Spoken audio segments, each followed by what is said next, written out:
ಕಿಸಾನ್ ವಾಣಿ.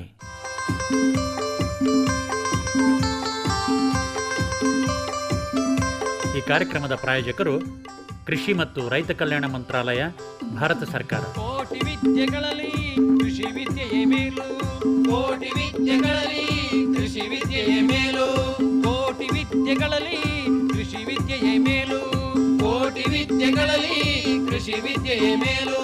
ಕೃಷಿತೋ ನಾಸ್ತಿ ದುರ್ಭಿಕ್ಷ, ಕೃಷಿತೋ ನಾಸ್ತಿ ದುರ್ಭಿಕ್ಷ, ಕೃಷಿತೋ ನಾಸ್ತಿ ದುರ್ಭಿಕ್ಷ, ಕೃಷಿತೋ ನಾಸ್ತಿ ದುರ್ಭಿಕ್ಷ.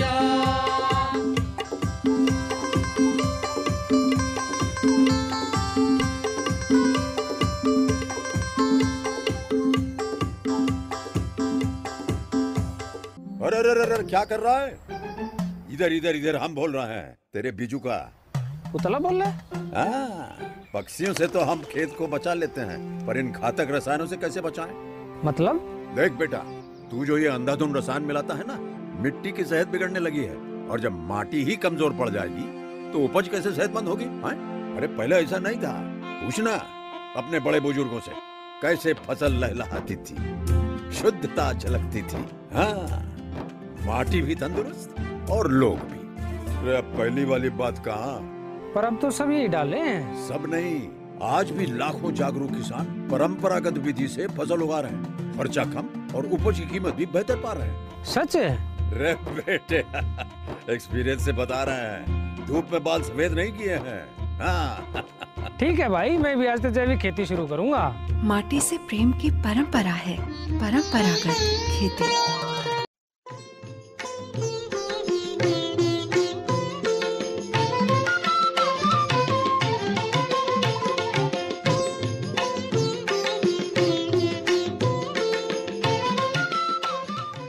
ಆತ್ಮೀಯ ರೈತ ಬಾಂಧವರಿಗೆಲ್ಲ ನಮಸ್ಕಾರ.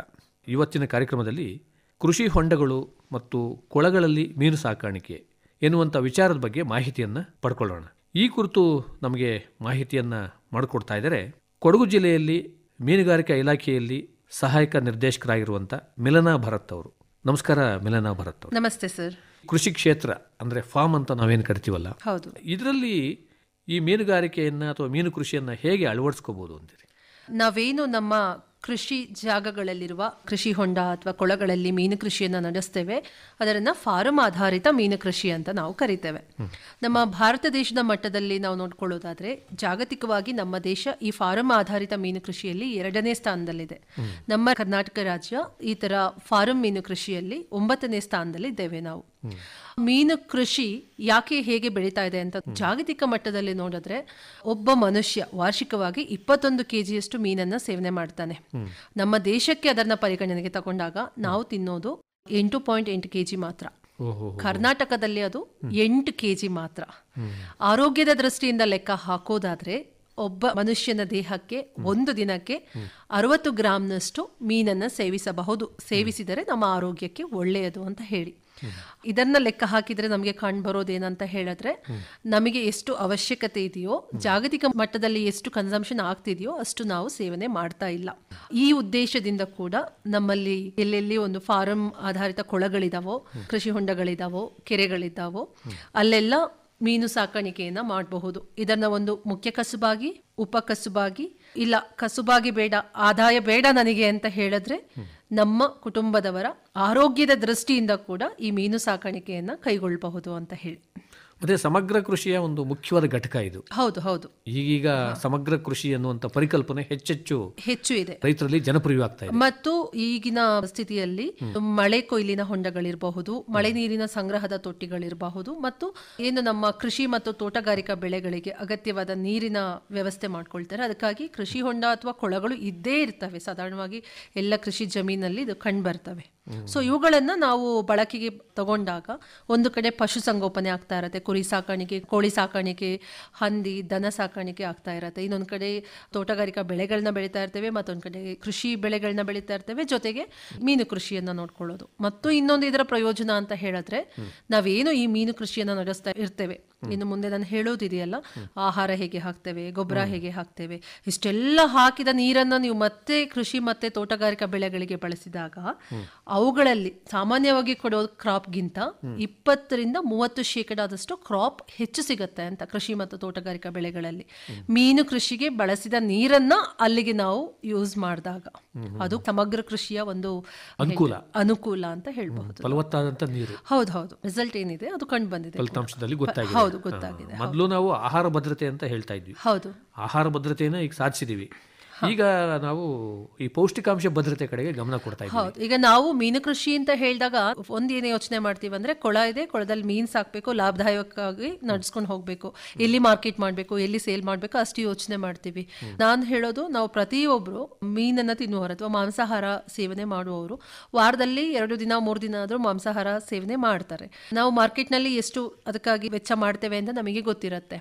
ಬಟ್ ಅದನ್ನ ನಾವೇ ಬೆಳ್ಕೊಂಡ್ರೆ ನಮ್ಮ ಮನೆಗೆ ನಮ್ಮ ಕೊಳದಲ್ಲಿ ಬೆಳೆದಂತಹ ಮೀನಿನ ಸರಬರಾಜು ಆಯ್ತು, ಅದಕ್ಕಾಗಿ ನಾವು ಇನ್ವೆಸ್ಟ್ ಮಾಡ್ತಾ ಇರುವ ಮೊತ್ತ ಕೂಡ ನಮಗೆ ಸೇವಿಂಗ್ಸ್ ಆಯ್ತು. ಮತ್ತೆ ಈ ಮೀನು ಅನ್ನೋದು ಒಂದು ಸಮಗ್ರ ಪೋಷಕಾಂಶಗಳನ್ನು ಹೊಂದಿರುವಂತಹ ಒಂದು ಆಹಾರ.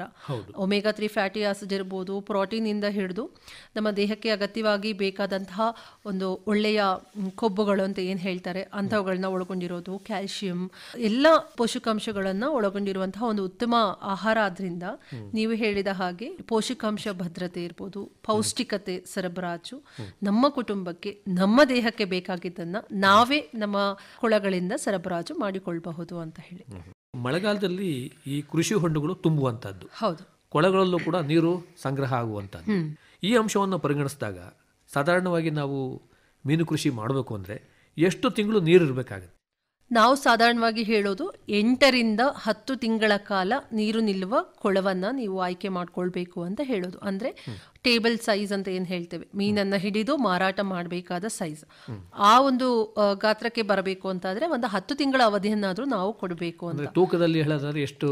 1 ಕೆಜಿಯ ಮೇಲ್ಪಟ್ಟು ನಮಗೆ ಮಾರುಕಟ್ಟೆಯಲ್ಲಿ ಉತ್ತಮ ಬೆಲೆ ಸಿಗೋದು. ಯಾವುದೇ ಮೀನನ್ನ ನೀವು ಖರೀದಿ ಮಾಡುವುದಾದ್ರೆ, ಈಗ ನಾವು ಕೊಳಗಳಲ್ಲಿ ಬೆಳೆಸುವ ಮೀನನ್ನ ಖರೀದಿ ಮಾಡುವುದಾದ್ರೆ ಕಾಟ್ಲಾ, ರೋಹು ಅಂತ ಏನ್ ಕರಿತೀವಿ, 1 ಕೆಜಿಗಿಂತ ಮೇಲ್ಪಟ್ಟದಿದ್ದರೆ ಅದಕ್ಕೆ ಒಂದ್ ಸ್ವಲ್ಪ ಬೇಡಿಕೆ ಜಾಸ್ತಿ ಅಂತ ಹೇಳಿ. ಸೊ 10 ತಿಂಗಳ ಅವಧಿ ಆದ್ರೂ ಪೂರ್ಣಕಾಲಿಕ ನೀರು ನಿಲ್ಲುವ ಕೆರೆ ತುಂಬಾ ಒಳ್ಳೆಯದೇ. ಅಥವಾ ಇಲ್ಲ, ಸಾಧ್ಯ ಇಲ್ಲ, ನಮ್ಮಲ್ಲಿ ಇಷ್ಟು ಪ್ರಮಾಣದಲ್ಲಿ ಮಳೆ ಆಗುದಿಲ್ಲ, ನೀರು ನಿಲ್ಲೋದಿಲ್ಲ, ಆ ತರದ ತೊಂದರೆಗಳಿದ್ದಾಗ 8-10 ತಿಂಗಳ ಅವಧಿಗೆ ನೀರು ನಿಲ್ಲುವ ಕೊಳಗಳಾದ್ರೂ ಸಾಕಾಗುತ್ತೆ. ಯಾಕಂದ್ರೆ ಕೊಡಗು ಜಿಲ್ಲೆಯಲ್ಲಿ ನಾವು ತೆಗೆದುಕೊಂಡ್ರೆ ಈಗ ಫೆಬ್ರವರಿ ಮಾರ್ಚ್ ತಿಂಗಳಲ್ಲಿ ಈ ಹೂ ಮಳೆಗೋಸ್ಕರ ನೀರನ್ನು ಬಳಸ್ಕೊಳ್ತಾರೆ. ಅಲ್ಲಿವರೆಗಾದ್ರೂ ಮೀನುಗಳನ್ನ ನಾವು ಬೆಳೆಸಬಹುದು. ಬಟ್ ಇಲ್ಲಿಯ ಈ ತರ ಕಾಫಿ ತೋಟಗಳಿಗೆ ಏನು ನಾವು ನೀರನ್ನು ಹಾಯಿಸ್ತೇವಲ್ಲ, ಅಂತಹ ಕೊಳಗಳ ಆಳ ತುಂಬಾ ಜಾಸ್ತಿ ಇರುತ್ತೆ. 10-12-15 ಅಡಿಗಳವರೆಗೂ ಅವರು ನೀರನ್ನು ಸ್ಟಾಕ್ ಮಾಡ್ತಾರೆ ನಮಗೆ ಗೊತ್ತಿರುವ ಪ್ರಕಾರ. ಸೊ ನಮ್ಗೆ ಒಂದು 4-5 ಅಡಿ ನೀರನ್ನ ಮೀನುಗಾರಿಕೆಗೆ ನಿಲ್ಲಿಸಿಕೊಂಡ್ರು ಸಾಕಾಗುತ್ತೆ. ಹೌದು.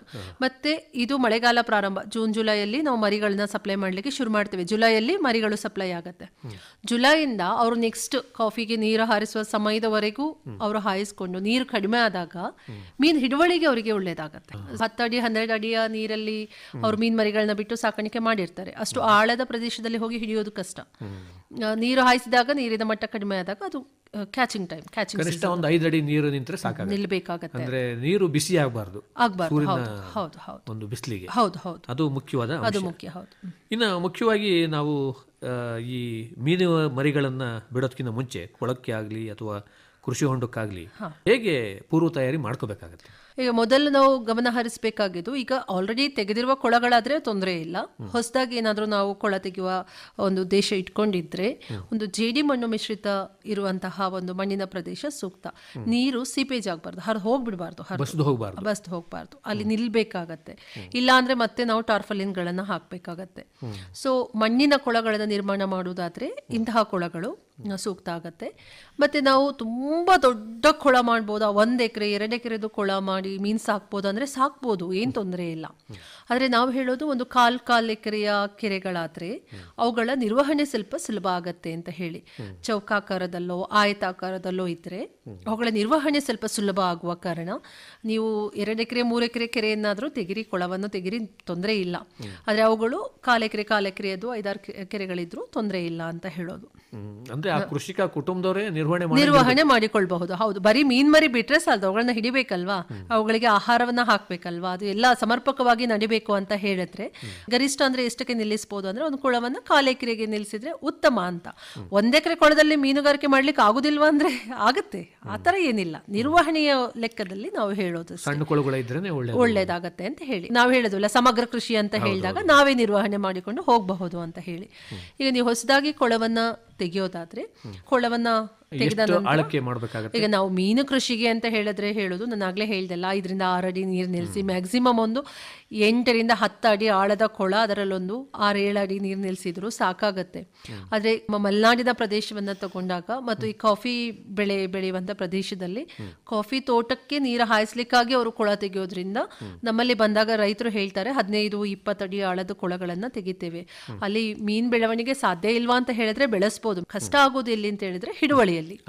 ಅದು ಯಾವಾಗ ಆಗತ್ತಂದ್ರೆ ಮತ್ತೆ ನೀರು ಹಾರಿಸಿದ ನಂತರ ನೀರಿನ ಮಟ್ಟ ಕಡಿಮೆ ಆದಾಗ, ಮತ್ತೆ ಕೆಲವೊಂದ್ಸರಿ ಏನಾಗತ್ತಂದ್ರೆ ಆ ಕೊಳದ ಸಂಪೂರ್ಣ ಏರಿಯಾ ಕವರ್ ಆಗುದಿಲ್ಲ. ಈಗ ಒಂದು ಸೂರ್ಯನ ಬೆಳಕು ಎಲ್ಲಿವರೆಗೆ ತಲುಪತ್ತೆ ಅಲ್ಲಿವರೆಗೆ ಬೆಳವಣಿಗೆ ಚಂದ ಆಗತ್ತೆ. ತುಂಬಾ ಕೆಳಗಡೆ ಆಳದ ಕೊಳಗಳಲ್ಲಿ ಬೆಳವಣಿಗೆ ಅಷ್ಟು ಸೂಕ್ತ ಆಗುದಿಲ್ಲ, ಚೆನ್ನಾಗಿ ಆಗುದಿಲ್ಲ ಅಂತ ಹೇಳಿ. ಹಾಗಾಗಿ ನಾವು ಹೇಳುದು 5ರಿಂದ 6 ಅಡಿ ನೀರು ನಿಂತ್ರೆ ಸಾಕಾಗತ್ತೆ. 7, 8, 10 ಅಡಿ ಒಳಗಾದ್ರೂ ನೋ ಪ್ರಾಬ್ಲಮ್. ನಾನು ಇಲ್ಲಿಯ ಒಂದು ಪರಿಸ್ಥಿತಿಯನ್ನ ನೋಡ್ಕೊಂಡು ನಾನು ಹೇಳೋದು. ನಂತರ ನಾನು ಆಗ್ಲೇ ಹೇಳ್ದೆ ಪೂರ್ಣಕಾಲಿಕ ನೀರು ನಿಂತ್ರೆ ತುಂಬಾ ಒಳ್ಳೇದು. 8ರಿಂದ 10 ತಿಂಗಳ ಅವಧಿಗೆ ನಿಲ್ಲುವ ಕೊಳಗಳನ್ನಾದ್ರೂ ನಾವು ಆಯ್ಕೆ ಮಾಡಿಕೊಳ್ಬಹುದು. ಈಗಾಗಲೇ ನೀವು ಕೊಳಗಳು ಸಾಧಾರಣವಾಗಿ ಎಲ್ಲರಲ್ಲಿ ಕೃಷಿ ಹೊಂಡ ಇದೆ, ಕಾಫಿ ತೋಟಕ್ಕೆ ನೀರು ಹಾಯಿಸ್ಲಿಕ್ಕೆ ಕೊಳಗಳಿದಾವೆ. ಈಗಲೇ ಇದೇ ಕೊಳ ಅಂತ ಹೇಳಿದ್ರೆ ಏನ್ ಮಾಡ್ಬೇಕು? ಮೀನು ಕೃಷಿಗಿಂತ ಮುಂಚೆ ನಾವು ಪ್ರತಿ ವರ್ಷ ಏನ್ ಮಾಡ್ತೀವಿ, 1 ಇಯರ್ ಕ್ರಾಪ್ ಅಂತ ತೆಗಿತೇವೆ. ಮೀನುಗಾರಿಕೆ ವಾರ್ಷಿಕ ಒಂದು ಇಳುವರಿಯನ್ನ ನಾವು ತೆಗಿತೇವೆ ಮೀನು ಕೃಷಿಯಲ್ಲಿ. ಏಪ್ರಿಲ್ ಮೇಯಲ್ಲಿ ಒಂದು ಬ್ಯಾಚ್ ಬಿಟ್ಟದನ್ನ ಕಂಪ್ಲೀಟ್ ನಾವು ಹಿಡುವಳಿ ಮಾಡಿ ಆದ ನಂತರ ಮುಖ್ಯವಾಗಿ ಗಮನಿಸಬೇಕಾಗಿದ್ದು, ನಮ್ಮಲ್ಲಿ ಏನಾದ್ರೂ ಕಳೆ ಸಸ್ಯಗಳು ಬೆಳ್ಕೊಂಡಿದಾವ ಕೃಷಿ ಹೊಂಡದಲ್ಲಿ, ಕಳೆ ಮೀನುಗಳು, ನಾಟಿ ಮೀನುಗಳು ಬಂದು ಸೇರ್ಕೊಂಡಿದ್ದಾವ. ಈಗ ಸಾಧಾರಣವಾಗಿ ನಮ್ಮಲ್ಲಿ ತೋಡುಗಳು, ಕೊಲ್ಲಿಗಳು ಹರಿತಾ ಇರುತ್ತೆ. ನಾವು ಆ ನೀರನ್ನೇ ನಮ್ಮ ಕೊಳಕ್ಕೆ ಇನ್ಲೆಟ್ ಆಗಿ ಬಿಟ್ಕೊಂಡಿರ್ತೇವೆ, ಅದೇ ನಮ್ಮ ಮೇನ್ ಸೋರ್ಸ್ ಆಗಿರ್ತವೆ. ಇಲ್ಲ ಜಲ ನೀರಿನೇ ಇರ್ತವೆ, ಮ್ಯಾಕ್ಸಿಮಮ್ ಬಿಟ್ಕೊಂಡಿರ್ತೇವೆ ನಾವು. ಅವುಗಳ ಮೂಲಕ ನಾಟಿ ಮೀನುಗಳು, ಕಳೆ ಮೀನುಗಳು ಬಂದು ಸೇರ್ಕೊಳ್ಳುವ ಸಾಧ್ಯತೆ ಇರುತ್ತೆ. ನಮ್ಗೆ ಗೊತ್ತಿಲ್ಲದೆ ನಾವು ಯಾರೋ ಮೀನ್ ಮರಿ ಇದೆ ತಗೊಂಡು ಹೋಗಿ ಅಂತ ಕೊಟ್ಟಿದ್ದರನ್ನ ತಂದು ಬಿಟ್ಟಿದ್ದು ಕೂಡ ನಮ್ಮ ಕೊಳಗಳನ್ನ ತುಂಬಿಕೊಂಡಿರುವ ಸಾಧ್ಯತೆಗಳಿರ್ತವೆ. ಇನ್ನು ಕಳೆ ಸಸ್ಯಗಳು, ಜಲಸಸ್ಯಗಳು, ಕಳೆ ಸಸ್ಯಗಳು ಚೆನ್ನಾಗಿ ನಿರ್ವಹಣೆ ಮಾಡಲಿಲ್ಲ ಅಂದ್ರೆ ಕೊಳಗಳನ್ನ ಅವು ಬೆಳ್ಕೊಂಡ್ಬಿಡತ್ತವೆ. ಇದನ್ನೆಲ್ಲ ಒಂದು ಬಾರಿ ನಿರ್ಮೂಲನೆ ಮಾಡಿ ನಂತರ ಹೊಸ ಬ್ಯಾಚ್ ನ ಮರಿಗಳನ್ನ ಬಿಡ್ಲಿಕ್ಕೆ ಹೋಗೋದು ಸೂಕ್ತ. ಈ ಕಳೆ ಮೀನುಗಳು ಅಥವಾ ಈ ಕಳೆ ಸಸ್ಯಗಳಿದ್ರೆ ಏನ್ ತೊಂದರೆ ಆಗ್ಬೋದು ಅಂದ್ರೆ ನಾವು ಏನ್ ಪ್ಲಾನ್ ಮಾಡ್ತೀವಿ, ಗೆಂಡೆ ಜಾತಿಯ ಮೀನುಗಳನ್ನ ಬೆಳೆಸಲಿಕ್ಕೆ ಪ್ಲಾನ್ ಮಾಡ್ತಾ ಇದ್ವು ಅಥವಾ ನಾವು ಯಾವ ತಳಿಯನ್ನ ಬೆಳೆಸಲಿಕ್ಕೆ ಉದ್ದೇಶವನ್ನ ಇಟ್ಕೊಂಡಿರ್ತೀವೋ ಅವುಗಳ ಬೆಳವಣಿಗೆ ಸಮರ್ಪಕ ಆಗೋದಿಲ್ಲ ಅಲ್ಲ. ನಾವೇನು ಆಹಾರವನ್ನ ಹಾಕ್ತೇವೆ, ನಾವೇನು ಜಾಗವನ್ನ ಬಿಟ್ಟಿರ್ತೇವೆ, ಅವುಗಳನ್ನ ಈ ಕಳೆ ಮೀನುಗಳೇ ಆಕ್ರಮಣ ಮಾಡ್ಕೊಳ್ತವೆ. ನಿಮಗೆ ಗೊತ್ತಿರ್ಬೋದು, ಕಳೆ ಸಸ್ಯಗಳಂತ ಹೇಳಿದ್ರೆ ಹಾಗೆ ಅವು ನಮ್ಮ ಮುಖ್ಯ ಸಸ್ಯಗಳಿಗೆ ಕೊಡುವ ಎಲ್ಲಾ ಪೋಷಕಾಂಶಗಳನ್ನ ತಗೊಂಡು ಅವುಗಳೇ ಬೆಳ್ಕೊಂಡು ಹೋಗ್ಬಿಡ್ತವೆ. ಹಾಗಾಗಿ ನಮ್ಮ ಉದ್ದೇಶ ಈಡೇರೋದಿಲ್ಲ ಅಂತ ಅಷ್ಟೇ. ಮತ್ತೆ ನಾಟಿ ಮೀನುಗಳಿಂದ ನಮ್ಗೆ ಅದನ್ನ ಮಾರ್ಕೆಟ್ ಮಾಡ್ಲಿಕ್ಕೂ ಆಗೋದಿಲ್ಲ, ಕೆಲವೊಂದು ಮೀನುಗಳನ್ನ ನಾವು ಹಿಡಿದು ತಿನ್ಲಿಕ್ಕೂ ಆಗೋದಿಲ್ಲ, ಗಾತ್ರನೂ ಬರೋದಿಲ್ಲ. ಹಾಗಾಗಿ ನಮ್ಮ ಉದ್ದೇಶದ ತಳಿಗಳ ಬೆಳವಣಿಗೆಯನ್ನು ನೋಡುವುದಾದ್ರೆ ಇಂಥದನ್ನ ಮೊದಲು ನಿರ್ಮೂಲನೆ ಮಾಡ್ಕೊಳ್ಳೋದು ಒಳ್ಳೇದು ಅಂತ ಹೇಳಿ. ಹೇಗೆ ಮಾಡೋದು? ಅದಕ್ಕೆ ನಾನು ಹೇಳಿದ್ದು ಸಣ್ಣ ಕೊಳಗಳಾದ್ರೆ ನಿರ್ವಹಣೆ ಸಾಧ್ಯ ಆಗತ್ತೆ ಅಂತ ಹೇಳಿ. ಒಂದು ಬಾರಿ ನೀರು ಬೇಸಿಗೆಯಲ್ಲಿ ಯಾವಾಗ ಕಡಿಮೆ ಆಗುತ್ತೆ, ಆರುವ ಸಾಧ್ಯತೆ ತುಂಬಾ ಕಡಿಮೆ, ಆರಿದ್ರೆ ಒಳ್ಳೇದು. ಆರದೇ ಇದ್ರೆ ನೀರು ಕಡಿಮೆ ಆಗುವ ಸಮಯದಲ್ಲಿ ಸಂಪೂರ್ಣವಾಗಿ ಎಳೆ ಬಲೆ ಹಾಕಿ ಒಮ್ಮೆ ಕೊಳವನ್ನ ಕಂಪ್ಲೀಟ್ ಡ್ರ್ಯಾಗ್ ಮಾಡುದು ಅಂತ ಹೇಳ್ತೇವೆ ನಾವು. ಎಳೆದು ಎಲ್ಲ ಬೀಳ್ತವೆ ಎಲ್ಲವನ್ನ. ಇದನ್ನ ಎಳೆ ಬಲೆ ಅಂತಾನೆ ಹೇಳೋದು. ಕಾಲಿಗೆ ಸಿಕ್ಕಿಸಿಕೊಂಡು ಮತ್ತೆ ಕೈಯಲ್ಲಿ ಹಿಡಿದು ಎಳೆದು ಕಂಪ್ಲೀಟ್ ಒಂದು ಕೊಳವನ್ನ ಎಳೆದು ಹಾಕ್ತೇವೆ ನಾವು. ಹಾಗೆ ಮಾಡೋದ್ರ ಮೂಲಕ ನಾಟಿ ಮೀನುಗಳನ್ನ 1-2 ಬಾರಿ ಎಳೆದು ಹಾಕುವ ಮೂಲಕ ನಿರ್ಮೂಲನೆ ಮಾಡ್ಕೋಬಹುದು. ಕಳೆ ಸಸ್ಯ, ಕಳೆನಾಶಕಗಳನ್ನ ಹಾಕಿ ಕೂಡ ನಿರ್ಮೂಲನೆ ಮಾಡಬಹುದು. ನೀರಿನ ಮಟ್ಟ ಕಡಿಮೆ ಆದಾಗ 10-15 ದಿನ ಬಿಟ್ಟು ಮತ್ತೆ ನೀರು ನಿಲ್ಲಿಸಿದಾಗ ಅವುಗಳ ಪ್ರಭಾವ ಏನು ಉಳ್ಕೊಳ್ಳೋದಿಲ್ಲ. ಆದ್ರೆ ನಾವು ಮೀನುಗಾರಿಕೆಯಲ್ಲೂ ಕೂಡ ಸಾವಯವ ಮೀನುಗಾರಿಕೆ, ಸಾವಯವ ಮೀನು ಕೃಷಿ ಅಂತ ಹೇಳುವ ಸಂದರ್ಭದಲ್ಲಿ ಕಳೆನಾಶಕದ ಅವಶ್ಯಕತೆ ಇರುವುದಿಲ್ಲ. ನಾವ್ ಏನ್ ಮಾಡ್ಬೋದು ಅಂತ ಹೇಳಿದ್ರೆ ಎಕರೆಗೆ 1,000 kg ಬೇವಿನ ಹಿಂಡಿ ಹಾಕೋದು. ಆಗ ಈ ಕಳೆ ಮೀನುಗಳು, ಸಣ್ಣ ಸಣ್ಣ ಕಳೆ ಸಸ್ಯಗಳೆಲ್ಲ ನಾಶ ಹೊಂದತ್ತೆ. ಮತ್ತೆ ಅವುಗಳ ಒಂದು 10-15 ದಿನದ ನಂತರ ಬೇವಿನ ಹಿಂಡಿ ಏನಿದೆ ಅದೇ ಗೊಬ್ಬರ ಆಗತ್ತೆ, ವಿಷದ ಅಂಶ ಏನನ್ನು ಉಳ್ಕೊಂಡಿರೋದಿಲ್ಲ. ಮತ್ತೆ ಕೆಲವೊಂದ್ಸರಿ ಯಂತ್ರಗಳನ್ನ ಉಪಯೋಗಿಸಿ ಕೂಡ ನಾವು ಕಳೆ ಸಸ್ಯಗಳನ್ನ ತೆಗೆದು ಹಾಕೋದು, ಹೂಳು ತೆಗೆದು ಹಾಕೋದು, ಗೊಸರು ತೆಗೆದು ಹಾಕೋದು, ಅಂತವುಗಳನ್ನ ಕೂಡ ನಾವು ಮ್ಯಾನ್ಯುವಲಿ ಆಗಿ ಮಾಡ್ಕೊಳ್ಬಹುದು. ಇದು ಮೊದಲ ಸಿದ್ಧತೆ. ಕೊಳಗಳನ್ನ ಮೀನು ಮರಿ ಬಿಡ್ಲಿಕ್ಕಿಂತ ಮುಂಚೆ ನಾವು ಸಿದ್ಧತೆ ಮಾಡ್ಕೋಬೇಕಾಗಿದ್ದು. ಇನ್ನು 2ನೇ ಕ್ರಮ ಅಂದ್ರೆ ಮೀನು ಮರಿಗಳನ್ನ ಬಿಡೋದು. ಅದಕ್ಕಿಂತ ಮುಂಚೆ ನಾವು ಏನ್ ಮಾಡ್ಬೇಕಂತ ಹೇಳಿದ್ರೆ, ನಾವು ಏನ್ ಹೇಳ್ತೇವಂದ್ರೆ ಒಂದು ಕೊಳದಲ್ಲಿ ನೀರಿದ್ರೆ ಸಾಕು, ಮೀನು ಬದುಕ್ ಬಿಡತ್ತೆ ಅಂತ ನಾವು ತುಂಬಾ ಜನ ನಾವು ಅದೇ ಅನ್ಕೊಂಡ್ಬಿಡ್ತೀವಿ. ಮೀನಿಗೇನೋ ನೀರಿದ್ರೆ ಸಾಕಲ್ಲ ಅಂತ ಹೇಳಿ. ಆದ್ರೆ ನಾವೀಗ ಒಂದು ಆದಾಯದ ದೃಷ್ಟಿಯಿಂದ ಅಥವಾ ಒಂದು ದೊಡ್ಡ ಮಟ್ಟದಲ್ಲಿ ಲಾಭದಾಯಕ ಉದ್ಯಮವಾಗಿ ನಾವು ಮೀನನ್ನು ಬೆಳೆಸಿ ಮಾರಾಟ ಮಾಡುವ ಉದ್ದೇಶವನ್ನು ಹಾಕೊಂಡಿದ್ದಾಗ ಅವುಗಳಿಗೆ ಉತ್ತಮ ಪೌಷ್ಟಿಕಾಂಶಗಳು ಕೂಡ ನಮ್ಮ ನೀರಿನಿಂದ ಸಿಗಬೇಕು ಅಂತ ನಾವು ಅನ್ಕೋಬೇಕಾಗುತ್ತೆ, ಫಲವತ್ತು ಮಾಡಬೇಕಾಗತ್ತೆ. ಹೌದು. ಈಗ ಕೆಲವರು ಹೇಳ್ತಾರೆ ರೈತರು, ನಮ್ಮ ನೀರು ತುಂಬಾ ಚೆನ್ನಾಗಿದೆ, ಎಷ್ಟು ಪ್ಯೂರ್ ಇದೆ ಅಂದ್ರೆ ನಮ್ಮ ಮುಖ ಕಾಣ್ಬೋದು, ಅಷ್ಟು ಕನ್ನಡಿ ತರ ಪ್ಯೂರ್ ಇದೆ ನೀರು ಅಂತ ಹೇಳಿ. ಅಷ್ಟು ಶುದ್ಧವಾದ ನೀರು ಕೂಡ ಮೀನುಗಾರಿಕೆಗೆ ಯೋಗ್ಯ ಅಲ್ಲ. ಅಂದ್ರೆ ಅಲ್ಲಿ ಏನೂ ಇಲ್ಲ, ಪೋಷಕಾಂಶ ಏನೂ ಇಲ್ಲ. ನೀರು ಚೆನ್ನಾಗಿದೆ, ಪ್ಯೂರ್ ಆಗಿದೆ, ಮೀನು ಕೃಷಿಗೆ ಬೇಕಾದ ಪೋಷಕಾಂಶ ಇಲ್ಲ. ಇನ್ನು ಕೆಲವ್ರಿಗೆ ಏನಿರುತ್ತೆ, ಫುಲ್ ಪ್ರೊಡಕ್ಟಿವ್ ಆಗಿದೆ, ಹಸಿರಿದೆ ನಮ್ಮ ನೀರು ಅಂತ, ಅದು ಓವರ್ ಪ್ರೊಡಕ್ಟಿವಿಟಿ ಆಗೋಯ್ತು ಅಂತ ಹೇಳಿ. ಹೌದು, ಮೀನಿಗಿಂತ ಜಾಸ್ತಿ ಅದರಲ್ಲಿ ಆಲ್ಗೆಗಳು, ಪಾಚಿ, ಬೇರೆ ಸಸ್ಯಗಳು ಅವುಗಳೇ ಬೆಳ್ಕೊಂಡಿದೆ ಅಂತ ಹೇಳಿ. ಮೀನುಗಳಿಗೆ ಅಗತ್ಯವಾದ ಪೋಷಕಾಂಶಗಳನ್ನ ಹೇಗೆ ಅಂತ ಹೇಳಿದ್ರೆ, ನಾವು ಸಾಧಾರಣವಾಗಿ ಗುರುತಿಸೋದು ಈ ಕಾಫಿ ಡಿಕಾಕ್ಷನ್ ಇದೆಯಲ್ಲ, ಆ ಬಣ್ಣದ ನೀರು. ಅಂದ್ರೆ ನಮ್ಮ ಕೈಯನ್ನ ನೀರಿನಲ್ಲಿ ಹಾಕಿದಾಗ ಒಂದು ಒಣಕೈಯವರೆಗಿನ ಕೈ ನಮಗೆ ಕಾಣ್ಬೇಕಾ ನೀರಲ್ಲಿ, ಅಷ್ಟು ಡಿಸ್ಟರ್ಬ್ ಕೂಡ ಆಗಿರ್ಬೇಕು ಕಾಫಿ ಡಿಕಾಕ್ಷನ್ ಇನ ಬಣ್ಣದಲ್ಲಿ. ಹೇಗೆ ಮಾಡೋದು ಇದನ್ನ ಅಂತ ಹೇಳಿದ್ರೆ, ಸಗಣಿ, ಕೋಳಿ ಗೊಬ್ಬರ ಅವುಗಳನ್ನ ಬಳಸುವ ಮೂಲಕ ನಾವು ಆ ಫಲವತ್ತತೆಯನ್ನ ಹೆಚ್ಚಿಸಬಹುದು. ಎಷ್ಟು ಹಾಕ್ಬೇಕಂತ ಹೇಳಿದ್ರೆ, 1 ಎಕರೆ ಕೊಳಕ್ಕೆ 3000 kg ಸಗಣಿ. ಇಲ್ಲ ನಮಗೆ ಹಸಿ ಸಗಣಿ ಸಿಗ್ತಾ ಇಲ್ಲ, ಕಷ್ಟ ಇದೆ, ಕೋಳಿ ಗೊಬ್ಬರ ಸಿಗುತ್ತೆ ಅಂತ ಹೇಳಿದ್ರೆ, ಇದು 1,500 kg ಕೋಳಿ ಗೊಬ್ಬರ, 1,500 kg ಸಗಣಿ ಮತ್ತು ಕೋಳಿ ಗೊಬ್ಬರವನ್ನ ಮಿಶ್ರ ಮಾಡಿ ಕೂಡ ಹಾಕೊಳ್ಬಹುದಾಗತ್ತೆ. ಮೀನು ಮರಿ ನಾವು ಬಿಡ್ತೇವೆ ಅಂತ ಡಿಸೈಡ್ ಮಾಡುವಾಗ ಅದಕ್ಕಿಂತ ಒಂದು 8 ರಿಂದ 10 ದಿನದ ಮುಂಚೆ ನಾವು ಈ ತರ ಸಗಣಿಯನ್ನ ಹಾಕಿ ಆಮೇಲೆ ಬೇಕಾದ್ರೆ ನಾವು ನೀರು ತುಂಬಿಸಬಹುದು. ಇಲ್ಲ ಆಲ್ರೆಡಿ ತುಂಬಿದ ನೀರಿಗೆ ಕೂಡ ಸಗಣಿಯನ್ನ ಹಾಕಿ ಫಲವತ್ತತೆಯನ್ನ ಮಾಡ್ಕೋಬಹುದು. ಮತ್ತು ಇನ್ನೂ ತುಂಬಾ ಗಮನ ಹರಿಸಿ ನಾವು ನೀರಿನ ಆರೋಗ್ಯವನ್ನ ನೋಡೋದಾದ್ರೆ, ಗುಣಮಟ್ಟವನ್ನ ನೋಡ್ಕೊಳ್ಳೋದಾದ್ರೆ, ನೀರಿನ pH ರಸಸಾರ ಹೇಗಿದೆ, ಕ್ಷಾರೀಯತೆ ಹೇಗಿದೆ, ಸಾವಯವ ಇಂಗಾಲದ ಅಂಶಗಳು ಇದಾವ, ಅವುಗಳನ್ನೆಲ್ಲ ಕೂಡ ನಾವು ಪರಿಗಣನೆಗೆ ತಗೊಳ್ಬಹುದು. ಒಂದು ಡೌಟ್ ಇದೆ, ಸುಣ್ಣ ಹಾಕ್ಬೇಕಾ ಅಂತ ಹೇಳಿ. ನಮ್ಮ ಮಲೆನಾಡಲ್ಲಿ ಅದು ಕಾಫಿ ತೋಟಗಳಿಗೆ ನೋಡಿ ಪ್ರತಿ ವರ್ಷ ಸುಣ್ಣ ಹಾಕಿ ಅಂತ ಹೇಳ್ತಾರೆ. ಯಾಕೆ ಹೇಳಿದ್ರೆ, ನಮ್ಮಲ್ಲಿ ಮಳೆ ಜಾಸ್ತಿ, ಮಳೆ ಬಂದು ಎಲ್ಲಾ ಪೋಷಕಾಂಶಗಳು ಹೋಗಿ ಬರೀ ಒಂದು ಆಮ್ಲೀಯತೆ ಮಾತ್ರ ಉಳ್ಕೊಂಡಿರುತ್ತೆ, ಹುಳಿ ಮಣ್ಣಾಗಿರುತ್ತೆ. ಸೇಮ್ ಪ್ರಾಬ್ಲಮ್ ನಮ್ಮ ಈ ಮೀನು ಕೃಷಿ ಕೊಳಗಳಲ್ಲೂ ಆಗಿರತ್ತೆ. ಆಕ್ಚುಲಿ ಅವತ್ತು ನಮ್ಮ ಮೀನು ಕೃಷಿ ಕೊಳದ ಮಣ್ಣು ಮತ್ತು ನೀರಿನ ಪರೀಕ್ಷೆ ಮಾಡಿದಾಗ ಅದು ಕೂಡ ಆಸಿಡಿಟಿ, ಆಮ್ಲೀಯವಾಗಿಯೇ ನಮಗೆ ಕಾಣಿಸೋದು. ಸೊ ಇದನ್ನ ನಾವು ಸೆಟಲ್ ಮಾಡ್ಲಿಕ್ಕೆ ಸುಣ್ಣವನ್ನ ನಾವು ಕೂಡ ಕೊಳಕ್ಕೆ ಹಾಕಬಹುದು. ಇದು ಕೂಡ ನಾವು 1 ಎಕರೆಯನ್ನ ತಗೊಂಡ್ರೆ 200 kg ವರೆಗೆ ಸುಣ್ಣವನ್ನ ಹಾಕಬಹುದು. ಇನ್ನೂ ಒಂದು ಅಂಶ ಅಂತ ಹೇಳಿದ್ರೆ, ಮಳೆ ಬಂದಷ್ಟು ಆಸಿಡಿಟಿ ಜಾಸ್ತಿ ಆಗೋದು. ಇಲ್ಲಿ ತುಂಬಾ ರೈತರು ಗೊಂದಲದಲ್ಲಿ ಕರೆ ಮಾಡ್ತಾರೆ, ನಮ್ಗೆ ಮೀನ್ ಸಾಯ್ತಾ ಇದೆ, 2 ಮೀನ್ ಸಾಯ್ತಾ ಇದೆ, ಒಂದು 10 ಮೀನ್ ಸತ್ವು ಇವತ್ತು ಅಂತ ಹೇಳಿ. ಇಡೀ ಕೆರೆ ಪಾಯ್ಸನಸ್ ಆದ್ರೆ ಎಲ್ಲಾ ಮೀನುಗಳು ಸಾಯ್ತವೆ. ಆಮ್ಲಜನಕದ ಡಿಪ್ಲೀಷನ್ ಆದ್ರೆ ಮೇಲೆ ಬಂದು ಬಾಯಿ ಬಿಡ್ತಾ ಇರ್ತವೆ, ಗೊತ್ತಾಗತ್ತೆ ನಮಗೆ ಆಮ್ಲಜನಕದ ಕೊರತೆ ಆಗ್ತಾ ಇದೆ ನೀರಲ್ಲಿ ಅಂತ ಹೇಳಿದ್ರೆ. ಈ ಮಳೆಗಾಲದ ಟೈಮಲ್ಲಿ ನಮ್ಗೆ 2 ಸಾಧ್ಯತೆ, ಒಂದು ತುಂಬಾ ಟೆಂಪರೇಚರ್ ಡೌನ್ ಆಗಿ, ತಾಪಮಾನ ತುಂಬಾ ಕಡಿಮೆ ಆಗಿ, ಶೀತ ಜಾಸ್ತಿಯಾಗಿ ಆ ಮೂಲಕ ಆಮ್ಲಜನಕದ ಕೊರತೆ ಆಗುವ ಮೂಲಕ ಸಾಯಬಹುದು. ಇಲ್ಲ ಆಮ್ಲೀಯತೆ, ಅಸಿಡಿಟಿಯ ಕಾರಣಕ್ಕೆ ಕೂಡ ನಾವಾಗ ಏನ್ ಹೇಳ್ತೇವೆ, ಸುಣ್ಣ ಹಾಕಿ ಅಂತ ಹೇಳಿ ಪಾಸಿಟಿವ್ ರಿಸಲ್ಟ್ ಸಿಗುತ್ತೆ ಸುಣ್ಣ ಹಾಕಿದಾಗ. ಹೇಗೆ ನಮ್ಮ ತೋಟಗಳಲ್ಲಿ ಮಣ್ಣಿನ ಗುಣಮಟ್ಟವನ್ನ ನಿಯಂತ್ರಣಕ್ಕೆ ತರ್ತಾರೋ ಅದೇ ರೀತಿ ಮೀನು ಕೃಷಿ ಕೊಳಗಳಿಗೂ ಕೂಡ ಸುಣ್ಣವನ್ನ ಹಾಕಬಹುದು. ನಾವೇನು ತೋಟಗಳಿಗೆ ಬಳಸ್ತೇವೆ ಅದೇ ಸುಣ್ಣವನ್ನ ಬಳಸಬಹುದು, ಎರಚಬಹುದು, ಅಥವಾ ಅದನ್ನ ಒಂದು ಸ್ಲರ್ರಿ ಮಾಡಿ ನೀರಿನ ಮೂಲಕ ಮಾಡಿ ಬಗಣ ಮಾಡಿ ಅದನ್ನ ಸ್ಪ್ರೆಡ್ ಮಾಡಿ ನಾವು ಹಾಕಬಹುದು. ಇವುಗಳು ನಾವು ಮೀನ್ ಮರಿಗಳನ್ನ ಬಿಡೋದಕ್ಕಿಂತ ಒಂದು 8 ರಿಂದ 10 ದಿನ ಮುಂಚೆ ಆದ್ರೂ ಮಾಡೋದು ಒಳ್ಳೆಯದು. ಸಗಣಿ ಯಾಕೆ ಹಾಕಬೇಕು ನಾವು ಅಂತ ಹೇಳಿದ್ರೆ, ಅದು ನೈಸರ್ಗಿಕ ಸೂಕ್ಷ್ಮಾಣು ಜೀವಿಗಳನ್ನ ಉತ್ಪತ್ತಿ ಮಾಡತ್ತೆ. ಅವುಗಳನ್ನ ಮೀನುಗಳು ಸೇವನೆ ಮಾಡುವುದರ ಮೂಲಕ ಅವುಗಳಿಗೆ ನಾವು ನೈಸರ್ಗಿಕವಾಗಿ ಆಹಾರವನ್ನ ಒದಗಿಸಿದ ಹಾಗೆ ಆಗತ್ತೆ. ನಾವೇನು ಫೈಟೋಪ್ಲಾಂಕ್ಟನ್ ಅಂತ ಕರಿತೇವೆ, ಸೂಕ್ಷ್ಮಾಣು ಜೀವಿಗಳು, ಸಸ್ಯ ಮತ್ತು ಪ್ರಾಣಿಜನ್ಯ ಜೀವಿಗಳು, ಅವುಗಳನ್ನ ಈ ಸಗಣಿ ಹಾಕೋದ್ರ ಮೂಲಕ ಉತ್ಪತ್ತಿ ಮಾಡಬಹುದು ಅಂತ ಹೇಳಿ. ಹಾಗೆ ನಾವು ನೀರಿನ ಪೋಷಕಾಂಶವನ್ನ ಹೆಚ್ಚು ಮೀನುಗಳಿಗೆ ಅವುಗಳು ಆಹಾರ ಆಗತ್ತೆ. ಒಂದೇ ಸಾರಿ ಹಾಕೋದಾ ಅಂತ ಹೇಳಿದ್ರೆ ಇಲ್ಲ, ಫೇಸ್ ಮ್ಯಾನ್ಯೂರಿಂಗ್ ಅಂತ ಕರಿತೇವೆ ನಾವು. ಒಂದ್ಸರಿ ಮೀನ್ ಮರಿ ಬಿಟ್ಟ ಆದ್ಮೇಲೆ ಕೂಡ ಹೌದು ಹಂತ ಹಂತವಾಗಿ ಕೂಡ ನೀವು ಇದನ್ನ ಹಾಕೊಂಡು ಹೋಗ್ಬೋದು. ಫಸ್ಟ್ ಒಂದು 3000 kg ಹಾಕಿದಿರಲ್ಲ, ಆಮೇಲೆ 1000 kg, ಅದೆಲ್ಲ ಹಾಕುವಾಗ ನೀವು ನೋಡ್ಕೋಬೇಕಾಗಿದ್ದು ನೀರಿನ ಬಣ್ಣ. ಕೆಲವೊಂದ್ಸರಿ ನಾವು ಸಗಣಿ ಜಾಸ್ತಿ ಇದೆ, ಕೋಳಿ ಗೊಬ್ಬರ ತುಂಬಾ ಸಿಗ್ತಾ ಇದೆ ಅಂತ ಹೇಳಿ ಹೋಗಿ ಸುರಿದ್ ಬಿಡ್ತೇವೆ ಕೆರೆಗೆ.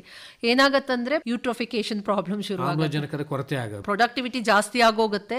ಮೀನುಗಳ ಜೊತೆ ಹಳೆ ಸಸ್ಯಗಳು, ಆಲ್ಗೆ, ಪಾಚಿ ಎಲ್ಲಾ ಬೆಳಿಲಿಕ್ಕೆ ಶುರು ಆಗುತ್ತೆ. ಗಾಲ್ಫ್ ಗ್ರೌಂಡ್ ತರ ಆಗ್ಬಿಡುತ್ತೆ ನಮ್ಮ ಕೊಳಗಳು. ಹಾಗೆ ಕಾಣಿಸುತ್ತೆ ನೀವು ಹೋಗಿ ನೋಡ್ಬೇಕಾದ್ರೆ. ಅವಾಗ ಮೀನುಗಳಿಗೆ ಏನಾಗತ್ತೆ, ಆಮ್ಲಜನಕವನ್ನೆಲ್ಲ ಈ ಸಸ್ಯಗಳು, ಈ ಪಾಚಿಗಳು, ಆಲ್ಗೆಗಳೇ ಬಳಸ್ಕೊಳ್ಳಕ್ಕೆ ಶುರು ಮಾಡ್ತವೆ. ಮೀನುಗಳಿಗೆ ಆಮ್ಲಜನಕವೂ ಸಿಗೋದಿಲ್ಲ. ಮತ್ತೆ ಮೀನುಗಳು ಕೂಡ ತಿಂದದನ್ನ ಎಕ್ಸ್ಕ್ರೀಟ್ ಮಾಡುತ್ತೆ, ವೇಸ್ಟ್. ಅದು ಕೂಡ ಅಮೋನಿಯಾ ಪ್ರೊಡಕ್ಷನ್ ಆಗ್ತಾ ಇರ್ತದೆ, ಕಾರ್ಬನ್ ಡೈಆಕ್ಸೈಡ್ ಅವುಗಳು ಆಗ್ತಾ ಇರತ್ತೆ. ಹೌದು, ಹಾಗಾಗಿ ಸಿಗ್ತಾ ಇದೆ ಗೊಬ್ಬರ ಅಂತ ಹೋಗಿ ಹಾಕೋದು ಬೇಡ. ಅದಕ್ಕೆ ನಾವು ಹೇಳೋದು ಯಾವ ಕಲರ್ ಅಂತ ನಾವು ಅದಕ್ಕೆ ಇಂಡಿಕೇಶನ್ ಕೊಟ್ಟಿದ್ದು. ಈ ಬಣ್ಣ ಮೇಂಟೈನ್ ಮಾಡ್ಕೊಂಡು ಹೋದ್ರೆ ಸರಿಗೆ ಒಂದು ಎಕರೆಗೆ 3000 ಕಿಲೋಗ್ರಾಮ್ನಷ್ಟು ಸ್ಟಾರ್ಟಿಂಗ್ ನೀವು ಹಾಕ್ತೀರಾ. ಆಮೇಲೆ ಇಲ್ಲ ಸಾಕಾಗ್ಲಿಲ್ಲ, ನೀರು ಇನ್ನು ಹಾಗೆ ಸ್ವಲ್ಪ ಪ್ಯೂರ್ ಇದೆ, ಚೆನ್ನಾಗೇ ಇದೆ, ಇನ್ನೊಂದು ಸ್ವಲ್ಪ ಹಾಕೋಣ ಅಂತ ಅನ್ಸಿದಾಗ ನಾವು ಮತ್ತೆ ಫೇಸ್ ಮ್ಯಾನರಿಂಗ್ ಮಾಡ್ಕೊಂಡು ಹೋಗ್ಬೋದು, ತೊಂದರೆ ಏನಿಲ್ಲ. ಮಧ್ಯ ಮಧ್ಯದಲ್ಲಿ ಹಾಕಬಹುದಾಗಿದೆ. ಇನ್ನು ಮೀನು ಮರಿಗಳನ್ನು ಆಯ್ಕೆ ಮಾಡ್ಕೊಳ್ಳೋದು ಹೇಗೆ ಅಂತೀರಿ? ಈಗ ನಮ್ಮಲ್ಲಿ ಸಾಧಾರಣವಾಗಿ ಕೃಷಿ ಹೊಂಡಗಳಲ್ಲಿ ಬೆಳಿಲಿಕ್ಕೆ ನಮಗೆ ಸಿಗೋದು ಅಂತ ಹೇಳಿದ್ರೆ ಗೆಂಡೆ ಜಾತಿಯ ಮೀನುಗಳು. ನಾವು ನಾರ್ಮಲ್ ಆಗಿ ಕರಿತೇವೆ ಕಾಟ್ಲ, ರೋಹು, ಹುಲ್ಲುಗೆಂಡೆ, ಮೃಗಾಲ್ ಮತ್ತು ಸಾಮಾನ್ಯ ಗೆಂಡೆ ಅಂತ ಕರಿತೇವೆ ನಾವು. ಇಷ್ಟು ವಿಧದ ಮೀನುಗಳು ಕೂಡ ನಮಗೆ ಫಾರಂನಲ್ಲಿ ಸಿಗುತ್ತೆ. ಇತ್ತೀಚಿನ ದಿನಗಳಲ್ಲಿ ಇದು ಸಾಮಾನ್ಯವಾಗಿ ನಾವು ರೂಢಿಗತವಾಗಿ ಪಾಲನೆ ಮಾಡ್ಕೊಂಡು ಬರ್ತಾ ಇದ್ದಂತಹ ಮೀನಿನ ತಳಿಗಳು. ಇವುಗಳನ್ನು ಮೀರಿ ಇವಾಗ ತಿಲಾಪಿಯಾ ಅಂತ ಹೇಳಿ, ಗಿಫ್ಟ್ ತಿಲಾಪಿಯಾ, ನೈಲ್ ತಿಲಾಪಿಯಾ ಅಂತ ಹೇಳಿ ಅವುಗಳನ್ನು ಕೂಡ ಸಾಕಾಣಿಕೆ ಮಾಡ್ತಾ ಇದ್ದಾರೆ. ರೂಪ್ ಚಂದ್ ಅಂತ ಹೇಳಿ ಆ ಮೀನಿನ ತಳಿಯನ್ನ, ಮರಿಲ್ಸ್ ಅವುಗಳು, ಶಿಂಗಿ, ಈ ತರ ಮೀನಿನ ತಳಿಗಳು ಕೂಡ ಬೇರೆ ಬೇರೆ ತಳಿಗಳನ್ನ ಈಗ ಕೃಷಿ ಹೊಂಡಗಳಲ್ಲಿ ಪಾಲನೆ ಮಾಡೋದು ಕಂಡು ಬರ್ತಾ ಇದೆ. ಸಾಧಾರಣವಾಗಿ ನಾನೀಗ ಏನ್ ಹೇಳಿದ್ದೇನೆ, ಈ ಜಾತಿಯ ಮೀನುಗಳು ಎಲ್ಲಾ ಮರಿಗಳು ಕೂಡ ಈಗ ಲಭ್ಯ ಇದೆ ನಮಗೆ. ಖಾಸಗಿ ಫಾರಂಗಳಲ್ಲೂ ಸಿಗ್ತವೆ, ನಮ್ಮ ಸರ್ಕಾರಿ ಫಾರಂನಲ್ಲೂ ನಿಮಗೆ ತಿಲಾಪಿಯದಂತಹ ಮರಿಗಳು ಸಿಗ್ತವೆ. ಸಾಧಾರಣವಾಗಿ ರೈತರು ನಮ್ಮ ಪಾಲನಾ ಕೊಳಗಳಿಂದ ತಗೊಂಡು ಹೋಗುವಂತಹದ್ದು ನಾನು ಗೆಂಡೆ ಜಾತಿಯ ಮೀನುಗಳು ಏನ್ ಹೇಳಿದ್ದೀನಿ ಅವುಗಳನ್ನ ತಗೊಂಡು ಹೋಗ್ತಾರೆ. ಅಂದ್ರೆ ಈಗ 1 ಎಕರೆ ಕೊಳ ಅಥವಾ ಕೃಷಿ ಹೊಂಡ ಅಂತ ನಾವು ಅಂದ್ಕೊಂಡ್ರೆ ಎಷ್ಟು ಸಂಖ್ಯೆಯ ಮೀನು ಮರಿಗಳನ್ನು ಬಿಡಬೇಕಾಗತ್ತೆ? ಯಾವ ಗಾತ್ರದ ಮೀನು ಮರಿಗಳನ್ನು ಬಿಡಬೇಕಾಗತ್ತೆ? ನಮ್ಮಲ್ಲಿ ಮೀನು ಮರಿಗಳು ಅಂತ ತಗೊಂಡ್ರೆ ಬಿತ್ತನೆ ಮರಿ ಅಂತ ಕರಿತೇವೆ. ಅದು 1 ತಿಂಗಳ ಮರಿ. ನಾವು ನಮ್ಮ ಸರ್ಕಾರದ ಪಾಲನಾ ಕೇಂದ್ರಗಳು ಏನಿದ್ದಾವೆ ಅಲ್ಲಿ ನಾನೇನ್ ನಿಮಗೆ ಈಗ ನಾವು ಒಂದು ಪ್ರೊಸೀಜರ್ ಹೇಳಿದೆ, ಸಗಣಿ ಹಾಕಿ ಅಂತ ಹೇಳಿದೆ ಮತ್ತು ಫೀಡ್, ಇವೆರಡನ್ನೂ ಹಾಕಿ 1 ತಿಂಗಳು ನಾವು ಪಾಲನೆ ಮಾಡಿ ಮತ್ತೆ ರೈತರಿಗೆ ಕೊಡ್ತೇವೆ. ಇನ್ನೂ ಒಂದು, ನಮ್ಮ ಇಲಾಖೆಯಲ್ಲಿ ನೋಂದಾಯಿತ ಖಾಸಗಿ ಫಾರಂಗಳು ಏನಿದ್ದಾವೆ ಅವು ಈ 1 ತಿಂಗಳ ಮರಿಯನ್ನ ಮತ್ತೆ ತಗೊಂಡು ಹೋಗಿ ಇನ್ನಷ್ಟು ಫೀಡಿಂಗ್ ಮಾಡಿ 3-4 ತಿಂಗಳು ಸಾಕಿ ಇನ್ನೂ ದೊಡ್ಡ ಸೈಜಿನ ಮರಿಗಳನ್ನ ಕೊಡ್ತಾರೆ. ಅವ್ರಗಳನ್ನ ನಾವು ಬಲಿತ ಬಿತ್ತನೆ ಮರಿ ಅಂತ ಕರಿತೇವೆ. ಬಿತ್ತನೆ ಮರಿಯನ್ನ ಬಿಡುವುದಾದ್ರೆ 1 ಎಕರೆಗೆ 5,000 ಬಿತ್ತನೆ ಮರಿಗಳನ್ನ ಬಿಡಬಹುದು. ಬಲಿತ ಬಿತ್ತನೆ ದೊಡ್ಡ ಗಾತ್ರದ ಮರಿಗಳನ್ನ ಬಿಡುವುದಾದ್ರೆ ನೀವು 2,000 ಮರಿಗಳನ್ನ ಬಿಟ್ರೆ ಸಾಕು. ಮೀನುಗಳಿಗೆ ಕೂಡ ನಾವು ಪೋಷಕಾಂಶಗಳನ್ನ ಕೊಡ್ತಾ, ಆಹಾರವನ್ನ ಕೊಡ್ತಾ ಅವುಗಳು ಕೂಡ ಬೆಳೀತಾ ಹೋಗ್ತವೆ. ಅವುಗಳ ನಡುವೆ ಕೂಡ ಆಹಾರಕ್ಕಾಗಿ ಸ್ಪರ್ಧೆ ಶುರುವಾಗುತ್ತೆ. ಶೆಲ್ಟರ್ ಅಂತ ನಾವೇನ್ ಹೇಳ್ತೀವಿ, ಬೆಳೆಯುವ ಜಾಗ, ಅದಕ್ಕೂ ಕೂಡ ಸ್ಪರ್ಧೆ ನಡೀತಾ ಹೋಗತ್ತೆ, ಪೈಪೋಟಿ ನಡೀತಾ ಹೋಗತ್ತೆ. ನಾವು ಅದನ್ನ ಗಮನದಲ್ಲಿ ಇಟ್ಕೋಬೇಕು. ಇವತ್ತು ಎಷ್ಟು ಮೀನ್ ಬಿಡ್ತೇವೆ ಅದೆಷ್ಟು ಮುಖ್ಯವೋ, 1 ವರ್ಷದ ನಂತರ ನಾವು ಆ ಕ್ರಾಪ್ ತೆಗಿಬೇಕಲ್ಲ, ಆವಾಗ ಅದಕ್ಕೆ ಎಷ್ಟು ಸ್ಥಳಾವಕಾಶ ಬೇಕು ಅದನ್ನ ಕೂಡ ನಾವು ನಮ್ಮ ಗಮನದಲ್ಲಿ ಇಟ್ಕೊಳ್ಬೇಕಾಗತ್ತೆ. ಹಾಗಾಗಿ 2,000 ಮರಿ ಬಿಟ್ರೆ, ನಾವೊಂದು ದೊಡ್ಡ ಗಾತ್ರದ ಮರಿಗಳನ್ನ ಬಿಟ್ರೆ ನಾವು 90% ಅವುಗಳ ಉಳಿಯುವಿಕೆಯನ್ನ ನಾವು ಸಾಧಿಸಬಹುದು.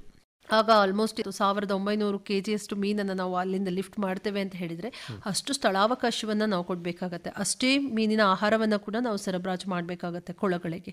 ಸೊ ಹಾಗಾಗಿ ಸಂಖ್ಯೆಯಲ್ಲಿ ಒಂದು ಮಿತಿ ಇಟ್ಕೊಳ್ಳಿ, ನೋಡಿ ಸ್ಟಾಕ್ ಮಾಡಿ ಅಂತ. ಕೆಲವರು ಏನ್ ಮಾಡ್ತಾರೆ, ಕೆರೆ ದೊಡ್ಡದಲ್ಲ ಹೇಳಿ 1 ಎಕರೆ ಕೊಳಕ್ಕೆ 10,000 20,000 ಮರಿಗಳನ್ನ ತಗೊಂಡು ಹೋಗಿ ಬಿಟ್ಬಿಡ್ತಾರೆ. ಬೆಳೀತಾ ಬೆಳೀತಾ ಅವುಗಳ ಸಂಖ್ಯೆ ಜಾಸ್ತಿಯಾಗಿ ಅವುಗಳ ಮಧ್ಯೆ ಮೊದಲು ಪೈಪೋಟಿ ಶುರುವಾಗುವುದು ಆಮ್ಲಜನಕಕ್ಕೆ. ಸೊ ಬೇಸಿಗೆಯ ಸಮಯದಲ್ಲಿ ಮಳೆಯಲ್ಲಿ ತಾಪಮಾನ ತುಂಬಾ ಕಡಿಮೆ ಆದಾಗ ಆಮ್ಲಜನಕದ ಮಟ್ಟ ನೀರಿನಲ್ಲಿ ಕಡಿಮೆ ಆಗೋ ಸಂದರ್ಭದಲ್ಲಿ ಮೀನುಗಳು ಏನಾಗತ್ತೆ, ಮೇಲೆ ಬಂದು ಬಾಯಿ ಬಿಡ್ಲಿಕ್ಕೆ ಶುರು ಮಾಡ್ತವೆ, ಇಲ್ಲ ಮರಣ ಹೊಂದ್ತವೆ. ಸೊ ಸಡನ್ ಗೊತ್ತಾಗೋದಿಲ್ಲ ಯಾಕೆ ಸಾಯ್ತಾ ಇದ್ದಾವೆ ಅಂತ ಹೇಳಿ. ನಮ್ಮ ಕೊಳ ಏನಿದೆ ಅದು ಎಷ್ಟು ಮೀನನ್ನ ಸಾಕುವ ಸಾಮರ್ಥ್ಯವನ್ನ ಹೊಂದಿದೆಯೋ ಅದನ್ನ ಮೀರಿ ನಾವು ದಾಸ್ತಾನು ಮಾಡಿಬಿಟ್ಟಿರ್ತೇವೆ. ಹಾಗಾಗಿ ಮೀನುಗಳನ್ನ ದಾಸ್ತಾನು ಮಾಡುವ ಸಂಖ್ಯೆಯಲ್ಲಿ ಕೂಡ ನಾವು ಸ್ವಲ್ಪ ನಿಗಾ ವಹಿಸಬೇಕಾಗತ್ತೆ. ಮತ್ತು ಯಾವುದೆಲ್ಲ ತಳಿ ನಾವು ಬಿಡೋದು ಅಂತ ಹೇಳಿ, ಹೌದು, ನಾವು ಅನುಪಾತ ಅಂತ ಹೇಳೋದ್ಕಿಂತ ಬರೀ ಒಂದೇ ಮರಿ ಬಿಡ್ಬೇಕಾ, ಕಟ್ಲ ಮಾತ್ರ ಬಿಡುದಾ, ರೋಹು ಮಾತ್ರ ಬಿಡುದಾ ಅಂತ ಕೇಳ್ತಾರೆ. ಹೌದು, ಈಗ ನಮ್ಮಲ್ಲಿ ಕೊಳದಲ್ಲಿ ಆಲ್ರೆಡಿ ಕಳೆದ ವರ್ಷ ಬಿಟ್ಟ ದೊಡ್ಡ ಮೀನುಗಳಿದಾವೆ. ನಾವ್ ಇವಾಗ ತಗೊಂಡು ಹೋಗ್ಬಿಟ್ರೆ ಆ ಮರಿಗಳನ್ನೆಲ್ಲ ದೊಡ್ಡ ಮೀನ್ ತಿಂದು ಹಾಕೋದಿಲ್ವಾ, ಅದೊಂದು ಅನುಮಾನ ಇರುತ್ತೆ. ಇನ್ನೊಂದು, ಎಲ್ಲ ಮೀನುಗಳನ್ನ ಒಟ್ಟಿಗೆ ಬಿಟ್ರೆ ಅವು ಕಾಂಪೀಟ್ ಮಾಡೋದಿಲ್ವಾ. ನಾವು ಬಿಡ್ಬೇಕಾದ್ರೆ ಎಲ್ಲ ಮೀನುಗಳನ್ನ ಮಿಕ್ಸ್ ಮಾಡಿ ಬಿಡೋದು ಬಹಳ ಸೂಕ್ತ. ನಾನು ಏನೆಲ್ಲ ಹೇಳ್ದೆ ಇವಾಗ, ಕಟ್ಲ, ರೋಹು, ಸಾಮಾನ್ಯ ಗೆಂಡೆ, ಮೃಗಾಲ್, ಹುಲ್ಲುಗೆಂಡೆ ಅಂತ ಏನ್ ಹೇಳ್ದೆ, ಎಲ್ಲವನ್ನ ಮಿಕ್ಸ್ ಮಾಡಿ ಬಿಡೋದು ತುಂಬಾ ಒಳ್ಳೆಯದು. ಕಟ್ಲ ಅನ್ನೋದು ನೀರಿನ ಮೇಲ್ಭಾಗದಲ್ಲಿ ಸಾಧಾರಣವಾಗಿ ಇರುವಂತಹ ಒಂದು ಮೀನಿನ ತಳಿ. ಅದು ಪ್ರಾಣಿಜನ್ಯ ಮತ್ತು ಸಸ್ಯಜನ್ಯ ಸೂಕ್ಷ್ಮಾಣುಜೀವಿಗಳನ್ನ ತಿನ್ನತ್ತೆ. ನಾವು ಹಾಕುವ ಮೇಲು ಆಹಾರವನ್ನ ಕೂಡ ಅದು ತಿನ್ನತ್ತೆ. ರೋಹು ಅನ್ನೋದು ಮಧ್ಯಭಾಗದಲ್ಲಿರುತ್ತೆ. ಸಾಮಾನ್ಯ ಗೆಂಡೆ ಅಂತ ಹೇಳೋದು ನೀರಿನ ತಳಭಾಗದಲ್ಲಿರುವಂತಹದ್ದು. ಅದು ಒಂದು ಕೆಳಗೆ ದೊರೆಯುವ ಸಾವಯವ ಪದಾರ್ಥಗಳನ್ನ ಮತ್ತೆ ಮೇಲಿನಿಂದ ಉಳಿಕೆಯಾದ ಆಹಾರ ಏನ್ ಕೆಳಗೆ ಬೀಳುತ್ತೆ ಅವುಗಳನ್ನ ತಿಂದು ಅವುಗಳು ಬೆಳೀತವೆ. ಗ್ರಾಸ್ ಕಾರ್ಪ್ ಅಂತ ಏನ್ ಕರಿತೇವೆ, ಹುಲ್ಲುಗೆಂಡೆ, ಅದು 6 ತಿಂಗಳ ನಂತರ ಅದು ಹುಲ್ಲು ಸೊಪ್ಪು, ಹಸಿರು ಸೊಪ್ಪುಗಳೇನವೆ ಅದನ್ನ ತಿನ್ನುವಂತಹ ಕೆಪಾಸಿಟಿ ಅವುಗಳಿಗೆ ಇರ್ತವೆ. ನಾವು ಮೇಲು ಆಹಾರ ಒದಗಿಸಬಹುದು. ಹಸಿರು ಹುಲ್ಲು ಇರಬಹುದು, ಬಾಳೆ ಎಲೆ ಇರಬಹುದು, ಕೆಲವರು ಪಾನವಾಳ ಸೊಪ್ಪುಗಳನ್ನು ಕೂಡ ಹಾಕ್ತಾರೆ. ಹೇಗೆ ನಾವು ಒಂದು ದನಕ್ಕೆ ಹಸಿ ಹುಲ್ಲು ಹಾಕ್ತೇವೆ ಹಾಗೆ ಹಾಕಿ ಸಾಕುವಂತಹ ಮೀನಿದು, ಅದನ್ನು ಮಿಕ್ಸ್ ಮಾಡಬಹುದು. ಸೊ ಏನಾಗತ್ತಂದ್ರೆ ಕೊಳದ ಸಂಪೂರ್ಣ ಮೇಲಿನಿಂದ ಕೆಳಗೆ ಹೊರಗಿನ ಪ್ರದೇಶ ಏನಿದೆ, ನೀರಿನ ಆಳ, ಅದು ಕಂಪ್ಲೀಟ್ ನಮಗೆ ಉಪಯೋಗ ಆಗುತ್ತೆ ಮೀನು ಕೃಷಿಗೆ. ಹಾಗಾಗಿ ಮೀನು ಕೃಷಿಯಲ್ಲಿ ಮೀನುಗಳನ್ನ ಬಿಡ್ಬೇಕಾದ್ರೆ 1000 ಮೀನು ತಗೊಂಡ್ರೆ ಒಂದು 400 ಸಂಖ್ಯೆಯಲ್ಲಿ ಕಟ್ಲಾ ಬಿಡಿ, 300 ಸಂಖ್ಯೆಯಲ್ಲಿ ರೋಹು ಬಿಡಿ, ಮತ್ತೊಂದು 200 ಸಂಖ್ಯೆಯಲ್ಲಿ ಹುಲ್ಲುಗೆಂಡೆ ಬಿಟ್ರೆ ಮತ್ತೊಂದು 100 ಸಂಖ್ಯೆಯಲ್ಲಿ ಸಾಮಾನ್ಯ ಗೆಂಡೆ ಏನು ಹೇಳಿದೆ ಮಿಕ್ಸ್ ಮಾಡಿ ಬಿಟ್ಬಿಡಿ. ಅದು ಒಳ್ಳೇದೆ ಈ ಪರ್ಸೆಂಟೇಜ್ ಅಲ್ಲಿ ತಗೊಂಡು ಬಿಟ್ಕೊಂಡು ಹೋಗೋದು. ಮತ್ತೆ ಇನ್ನೊಂದು, ಯಾವ ಮೀನುಗಳು ಕೂಡ ನಿಂತ ನೀರಿನಲ್ಲಿ ಮರಿ ಮಾಡೋದಿಲ್ಲ. ಅದರಲ್ಲಿ ಸಾಮಾನ್ಯ ಗೆಂಡೆ ಏನ್ ಹೇಳ್ದೆ ಅದು ಮಾತ್ರ ಮೊಟ್ಟೆ ಇಟ್ಟು ಮರಿ ಮಾಡ್ತಾರೆ. ಕಟ್ಲಾ, ರೋಹು, ಗ್ರಾಸ್ ಕಾರ್ಪ್, ಮೃಗಾಲ್ ಅವೆಲ್ಲ ನಿಂತ ನೀರಿನಲ್ಲಿ ಅವು ಮೊಟ್ಟೆ ಇಟ್ಟು ಮರಿ ಮಾಡುವುದಿಲ್ಲ. ಸಾಮಾನ್ಯ ಗೆಂಡೆ ಈಗ ನಾವು ರೈತರಿಗೆ ಕೃಷಿ ಹೊಂಡಗಳಲ್ಲಿ ಸಾಮಾನ್ಯ ಗೆಂಡೆ ಮೀನ್ ಮರಿಗಳನ್ನ ಕೊಡ್ತೇವೆ. ಅವುಗಳು 1 ವರ್ಷದ ನಂತರ ಅವುಗಳ ಮ್ಯಾಚುರಿಟಿ ಲೆವೆಲ್ ರೀಚ್ ಆದ ನಂತರ ಅವುಗಳು ಮೊಟ್ಟೆ ಇಟ್ಟು ಮರಿ ಮಾಡ್ತವೆ. ಆ ಒಂದು ಕಾರಣಕ್ಕೆ ನಾವು ಅದನ್ನ ರೈತರಿಗೆ ಕೃಷಿ ಹೊಂಡಗಳಿಗೆ ಸರಬರಾಜು ಮಾಡ್ತೇವೆ. ಹೌದು, ಸರಬರಾಜು ಮಾಡ್ತೇವೆ. ಉಳಿದ ಯಾವ ಮೀನುಗಳು ಕೂಡ ಮೊಟ್ಟೆ ಇಡುವುದಿಲ್ಲ, ಮರಿ ಅಂದ್ರೆ ನಿಂತ ನೀರಿನಲ್ಲಿ ಹೇಳುದು ನಮ್ಮ ಕೃಷಿ ಹೊಂಡಗಳಲ್ಲಿ. ಮತ್ತೆ ಈಗ ನಾನು ಹೇಳ್ದೆ ತಿಲಾಪಿಯಾ ಮೀನುಗಳು, ಪಂಗೀಶಿಯಸ್ ಇರ್ಬೋದು, ಮರ್ರೆಲ್ಸ್, ರೂಪ್ಚಂದ್ ಅಂತ ಹೇಳ್ದೆ, ಇವುಗಳನ್ನ ಒಟ್ಟಿಗೆ ಬಿಡ್ಬೋದಾ ಅಂತ ಹೇಳಿದ್ರೆ ನಾವು ಮೊದಲೆಲ್ಲ ಹೇಳ್ತಾ ಇದೀವಿ ಇಲ್ಲ, ಗ್ರಾಸ್ ಕಾರ್ಪು, ಕಾಟ್ಲಾ ಬಿಟ್ಟಲ್ಲಿ ತಿಲಾಪಿಯಾ ಮೀನುಗಳನ್ನ ಬಿಡ್ಬೇಡಿ, ರೂಪ್ಚಂದ್ ಬಿಡ್ಬೇಡಿ ಅಂತ ಹೇಳಿ. ಆದ್ರೆ ನಾವೀಗ ನಾನು ಅವಾಗಲೇ ಹೇಳ್ದೆ ಬಲಿತ ಬಿತ್ತನೆ ಮರಿ ಅಂದ್ರೆ ದೊಡ್ಡ ಗಾತ್ರದ ಮರಿ ಅಂತ ಹೇಳಿದ್ರೆ ಅಂತಹ ಮರಿಗಳನ್ನ, ದೊಡ್ಡ ಗಾತ್ರದ ಮರಿಗಳನ್ನ ನೀವು ಕೊಳದಲ್ಲಿ ಬಿಡ್ಬೇಕಾದ್ರೆ ತಿಲಾಪಿಯಾ, ರೂಪ್ಚಂದ್ಗಳನ್ನು ಕೂಡ ಮಿಕ್ಸ್ ಮಾಡಿ ಬಿಡಬಹುದು. ಹಾಗೆ ಬಿಟ್ಟು ಒಳ್ಳೆ ಇಳುವರಿ ತೆಗೆದ ರೈತರು ಕೂಡ ಇದ್ದಾರೆ. ಇಲ್ಲ ನಾವು ಅದನ್ನೇ ಸಪರೇಟ್ ಆಗಿ ತಗೊಳ್ತೇವೆ ಅಂತ ಹೇಳಿದ್ರೆ ತಿಲಾಪಿಯಾ, ರೂಪ್ಚಂದನ್ನೇ ನೀವು ಬೇರೆ ಕೊಳದಲ್ಲಿ ಸಪರೇಟ್ ಆಗಿ ಸಾಕಬಹುದು. ಈ ಗೆಂಡೆ ಜಾತಿಯ ಮೀನುಗಳನ್ನು ಸಪರೇಟ್ ಆಗಿ ನೀವು ಬಿಡಬಹುದು. ಇದು ಒಂದೇನಾಗತ್ತಂದ್ರೆ ತಿಲಾಪಿಯಾ ಮತ್ತು ರೂಪ್ಚಂದ್ ಮೀನುಗಳಲ್ಲಿ ನಾವು ಮೇಲು ಆಹಾರ, ಎಕ್ಸ್ಟ್ರಾ ಕೃತಕ ಆಹಾರವನ್ನ ಒದಗಿಸಬೇಕಾಗತ್ತೆ. ಅಂತಹ ಸಂದರ್ಭದಲ್ಲಿ ಇವುಗಳು ಸ್ವಲ್ಪ ಪೈಪೋಟಿ ಕೊಟ್ಟು ತಿನ್ನೋದು ಬೇಗ. ಯಾವುದು ತಿಲಾಪಿಯಾ ಇರ್ಬೋದು, ರೂಪ್ಚಂದ್, ನಾವು ಏನು ಗೆಂಡೆ ಜಾತಿಯ ಮೀನುಗಳ ಮೇಲೆ ಕಾನ್ಸಂಟ್ರೇಟ್ ಮಾಡ್ತೀವಿ ಅದರ ಬೆಳವಣಿಗೆ ಒಂದ್ ಸ್ವಲ್ಪ ಕಡಿಮೆ ಆಗ್ಬಿಡುತ್ತೆ. ದೊಡ್ಡ ಗಾತ್ರದ ಮೀನುಗಳನ್ನ ಬಿಡುವುದಾದ್ರೆ ಎಲ್ಲವನ್ನ ಮಿಕ್ಸ್ ಮಾಡಿ ಬಿಡ್ಬೋದು. ನೀವು ದೊಡ್ಡ ಗಾತ್ರದ ತಿಲಾಪಿಯಾ ಮತ್ತು ರೂಪ್ಚಂದ್ ಇರುವ ಕೆರೆಗೆ ಸಣ್ಣ ಗಾತ್ರದ ಕಟ್ಲಾ ಮರಿಗಳನ್ನ ಬಿಟ್ರೆ ತಿಂದ ಹಾಕುವ ಸಾಧ್ಯತೆಗಳು ಇರ್ತವೆ. ಅದಕ್ಕಾಗಿ ನಾನು ಆಯ್ಕೆ ಮಾಡುವ ಗಾತ್ರದಲ್ಲಿ ಕೂಡ ಸ್ವಲ್ಪ ಗಮನ ಹರಿಸಬೇಕಂತ ಹೇಳಿ. ಈಗ ಮೀನು ಮರಿಗಳನ್ನ ಬಿತ್ತನೆ ಮಾಡಿದ್ಮೇಲೆ ಏನೇನು ಆಹಾರ ಕೊಡ್ಬೇಕಾಗುತ್ತೆ? ನಾನು ಮೊದಲೇ ಹೇಳ್ದೆ ಸಗಣಿ ಹಾಕಿ ಅದು ನೈಸರ್ಗಿಕ ಆಹಾರವನ್ನ ಮೀನುಗಳಿಗೆ ಉತ್ಪಾದನೆ ಮಾಡಿ ಕೊಡತ್ತೆ ಅಂತ ಹೇಳಿ. ನಾವು ಏನೂ ಆಹಾರವನ್ನು ಹಾಕದೆ ಕೂಡ 800ರಿಂದ 1000 kg ಒಂದು ಎಕರೆಯಲ್ಲಿ ಒಂದು ವರ್ಷಕ್ಕೆ ಇಳುವರಿಯನ್ನ ತೆಗಿಬಹುದು. ಏನೂ ತೊಂದರೆ ಇಲ್ಲ. ಸಗಣಿ ಹಾಕ್ತೀನಿ ಸಾಕು, ನಾನು ಬೇರೆ ಏನೂ ಹಾಕಕ್ ಹೋಗುದಿಲ್ಲ ಅಂತ ಹೇಳಿ. ಆದ್ರೆ ಇನ್ನು ಕೆಲವರು ಸಗಣಿಯನ್ನೇ ಚೆನ್ನಾಗಿ ಹಾಕಿ ಇದಕ್ಕಿಂತ ಜಾಸ್ತಿ ಇಳುವರಿ ತೆಗೆದವರು ಕೂಡ ಇದ್ದಾರೆ. ಈಗ ಮಾರುಕಟ್ಟೆಯಲ್ಲಿ ನಮಗೆ ಪೆಲ್ಲೆಟೆಡ್ ಫೀಡ್ ಅಂತ ಕರಿತೇವೆ ನಾವು, ಕೃತಕ ಆಹಾರ, ಅದು ಕೂಡ ಲಭ್ಯ ಇದೆ. ಅದು ಸಣ್ಣ ಮರಿಗೆ ಅದಕ್ಕೆ ಬೇಕಾದ ಗಾತ್ರದಲ್ಲಿ ಸಿಗತ್ತೆ. ಸ್ವಲ್ಪ ದೊಡ್ಡ ಗಾತ್ರಕ್ಕೆ ಹೋದಾಗ ಅದಕ್ಕೆ ಯಾವ ಗಾತ್ರದಲ್ಲಿ ಹಾಕಬೇಕು ಆ ಗಾತ್ರದಲ್ಲಿ ಆಹಾರ ಸಿಗತ್ತೆ. ಇಲ್ಲ ನಾವು ಒಂದು ನಮ್ಮ ಮನೆಯಲ್ಲೇ ಸುಲಭವಾಗಿ ನಾವು ಮೀನಿನ ಆಹಾರ ರೆಡಿ ಮಾಡಿ ಹಾಕೊಳಕ್ ಸಾಧ್ಯ ಇದೆ ಅಂತ ಕೇಳಿದ್ರೆ ಅದು ಕೂಡ ನಾವು ಮಾಡ್ಕೋಬಹುದು. ಸಾಧಾರಣವಾಗಿ ನಾವು ರೈತರಿಗೆ ಹೇಳೋದು ಶೇಂಗಾ ಹಿಂಡಿ, ಕಡಲೆಕಾಯಿ ಹಿಂಡಿ, ಅಕ್ಕಿ ತೌಡು. ಸಾಧಾರಣವಾಗಿ ಅಕ್ಕಿ ತೌಡು ನಮಗೆ ಸುಲಭವಾಗಿ ಮಿಲ್ಗಳಲ್ಲಿ ಸಿಗತ್ತೆ, ಕಡಲೆಕಾಯಿ ಹಿಂಡಿ ಕೂಡ ಸಿಗತ್ತೆ. ಇದೆರಡೇ ಹಾಕುವುದಾ ಅಂತ ಹೇಳಿದ್ರೆ ಇಲ್ಲ. ನಿಮ್ಮನೇಲಿ ಜೋಳ ಇದೆಯಾ, ರಾಗಿ ಇದೆಯಾ, ಗೋಧಿ, ಹುರುಳಿ, ಕಡಲೆ ಏನಿದೆ ಎಲ್ಲವನ್ನು ಕೂಡ ನಾವು ಪೌಡರ್ ಮಾಡಿ ಹಾಕಬಹುದು, ನೋ ಪ್ರಾಬ್ಲಮ್. ಅದರಲ್ಲಿ ಏನು ತೊಂದರೆ ಇಲ್ಲ. ಎಲ್ಲವನ್ನ ಮಿಕ್ಸ್ ಮಾಡಿ ಪೌಡರ್ ಮಾಡಿ ಅವುಗಳನ್ನ ಬೇಕಾದ್ರೂ ಹಾಕಬಹುದು. ಇಲ್ಲ ನಮಗೆ ಶೇಂಗಾ ಹಿಂಡಿ ಮಾತ್ರ ಸಿಗತ್ತೆ, ಅಕ್ಕಿ ತೌಡ್ ಮಾತ್ರ ಸಿಗತ್ತೆ, ಅದನ್ನೇ ಹಾಕ್ತೇವೆ ಅಂದ್ರೆ ಅದನ್ನ ಕೂಡ ನೀವು ಹಾಕಬಹುದು. ಹೇಗೆ ಹಾಕೋದು ಅಂತ ಹೇಳಿದ್ರೆ, ಒಂದು ಇವೆಲ್ಲವನ್ನ ನೀವು ರಾತ್ರಿ ನೀರಿನಲ್ಲಿ ನೆನೆಸಿಟ್ಟು ಬೆಳಗ್ಗೆ ಆದಾಗ ಅದೊಂದು ಚಪಾತಿ ಹಿಟ್ಟಿನ ರೀತಿ ಅಥವಾ ರೊಟ್ಟಿ ಹಿಟ್ಟಿನ ರೀತಿಯಲ್ಲಿ ಆಗ್ಬಿಡತ್ತೆ. ಅದನ್ನ ಸಣ್ಣ ಸಣ್ಣ ಉಂಡೆಗಳನ್ನಾಗಿ ಮಾಡಿ ಕೊಳದಲ್ಲಿ ಎಲ್ಲಾ ಕಡೆ ಹೋಗಿ ಹಾಕಿ ಬರಬಹುದು. ಇಲ್ಲ ಒಂದು ಚೀಲಕ್ಕೆ ತುಂಬಿ ಕೊಳದಲ್ಲಿ ಒಂದು 2 ಮೂಲೆಗಳಲ್ಲಿ ಆ ಚೀಲವನ್ನು ಕಟ್ಟಿಟ್ರೆ ಮೀನು ಮರಿಗಳು ಬಂದು ಅಲ್ಲಿ ನಿಬಲ್ ಮಾಡಿ ತಿನ್ನಬಹುದು. ಇಲ್ಲ ಇವುಗಳನ್ನ ಒಂದು ಸ್ವಲ್ಪ ಸ್ಲರಿ ತರ ಮಾಡಿ, ಹಾಲು ತರ ಮಾಡಿ ಕೊಳದ ಎಲ್ಲಾ ಭಾಗದಲ್ಲಿ ಕೂಡ ನೀವು ಸ್ಪ್ರೆಡ್ ಮಾಡಬಹುದು. ಅದಕ್ಕಿಂತ ಇನ್ನು ಉತ್ತಮವಾಗಿ ಹಾಕೋದು ಅಂತ ಹೇಳಿದ್ರೆ, ಏನ್ ನೀವು ಕಾಳುಗಳು ಧಾನ್ಯಗಳನ್ನ ಪೌಡರ್ ಮಾಡ್ತೀರಾ, ಆ ಪೌಡರ್ ಅನ್ನೇ ನೀರಿನ ಮೇಲೆ ಸ್ಪ್ರೆಡ್ ಮಾಡೋದು. ಒಂದು ನೀವು ಈ ತರ ಹಿಟ್ಟು ಮಾಡಿ ಅಥವಾ ಉಂಡೆ ಮಾಡಿ ಹಾಕಿದಾಗ ಅವುಗಳು ನೀರಿನ ಒಳಗೆ ಮುಳುಗು ಹೋಗ್ತವೆ. ನಮಗೆ ಗೊತ್ತಾಗೋದಿಲ್ಲ ಮೀನ್ ತಿಂದಿದ್ಯಾ, ಅವುಗಳು ಖಾಲಿ ಆಗಿದೆಯಾ, ಏನೂ ಗೊತ್ತಾಗೋದಿಲ್ಲ. ಒಂದು ಚೀಲದಲ್ಲಿ ಕಟ್ಟಿ, ಒಂದು ಕೊಳದ ಮೂಲೆಯಲ್ಲಿ ನಾವೊಂದು ಚೀಲದಲ್ಲಿ ಕಟ್ಟಿ ಇಟ್ಟಾಗ ಅದೊಂದು ಸ್ವಲ್ಪ ಗೊತ್ತಾಗತ್ತೆ ತಿಂತಾ ಇದೆಯಾ ಇಲ್ವಾ ಅಂತ ಹೇಳಿ. ಇನ್ನೂ ಒಂದು ಮಾಡ್ಬೋದು, ಪ್ಲಾಸ್ಟಿಕ್ ಟ್ರೇಗಳನ್ನ ಕಟ್ಟಿ ಅದರಲ್ಲಿ ಆಹಾರವನ್ನ ಇಟ್ಟು ನೀರಿನ ಒಳಗೆ ಮುಳುಗಿಸ್ಬಿಡ್ಬಹುದು. ಟ್ರೇಯಲ್ಲಿ ಕಾಣಿಸುತ್ತೆ ನಮ್ಗೆ ಮೀನು ತಿಂದಿದ್ಯಾ, ಆಹಾರ ಉಳಿಕೆಯಾಗಿದ್ಯಾ ಹೇಗೆ ಅಂತ ಹೇಳಿ. ಈ ಪೌಡರ್ ಮಾಡಿ ಹಾಕಿದ ಅಡ್ವಾಂಟೇಜ್ ಏನಂತ ಹೇಳಿದ್ರೆ, ನಾವು ಪೌಡರ್ ಮಾಡಿ ಹಾಕಿದ್ದು ನೀರಿನ ಮೇಲೆ ತೇಲ್ತಾ ಇರತ್ತೆ, ಅವುಗಳ ಮೇಲೆ ಬಂದು ತಿಂತವೆ. ನಮಗೆ ಒಂದು ಸ್ವಲ್ಪ ಸಮಯ ಆದ್ರೂ ಗೊತ್ತಾಗತ್ತೆ, ಓಕೆ ಮೀನ್ ತಿಂತಾ ಇದೆಯಾ ಇಲ್ವಾ, ನಾವು ಹಾಕಿದ ಫೀಡ್ ಕನ್ಸಂಪ್ಷನ್ ಆಗಿದೆಯಾ ಇಲ್ವಾ ಅಂತ ಹೇಳೋದು ನಮ್ಮ ಗಮನಕ್ಕೆ ಬರುತ್ತೆ. ಅದು ನೇರವಾಗಿ ನಮಗೆ ಕಾಣೋದ್ರಿಂದ ಒಂದು ಅಂದಾಜಿಗೆ ಬರಬಹುದು, ನಾನು ಹಾಕ್ತಾ ಇರೋದು ಕಮ್ಮಿ ಆಗಿದೆ, ನಾನು ಹಾಕ್ತಾ ಇರೋದು ಜಾಸ್ತಿ ಆಗಿದೆ ಅಂತ ಹೇಳಿ ನಾವು ಒಂದು ಅಂದಾಜಿಗೆ ಬರಬಹುದು. ಸ್ಟಾರ್ಟಿಂಗ್ ಅಂದ್ರೆ ಮೊದಲು ನಾವು ಸಣ್ಣ ಮರಿಗಳನ್ನು ಬಿಟ್ಟ ತಕ್ಷಣ 1,00,000 ಮೀನ್ ಮರಿಗೆ 3 kg ಈ ಆಹಾರವನ್ನ ಹಾಕಬಹುದು.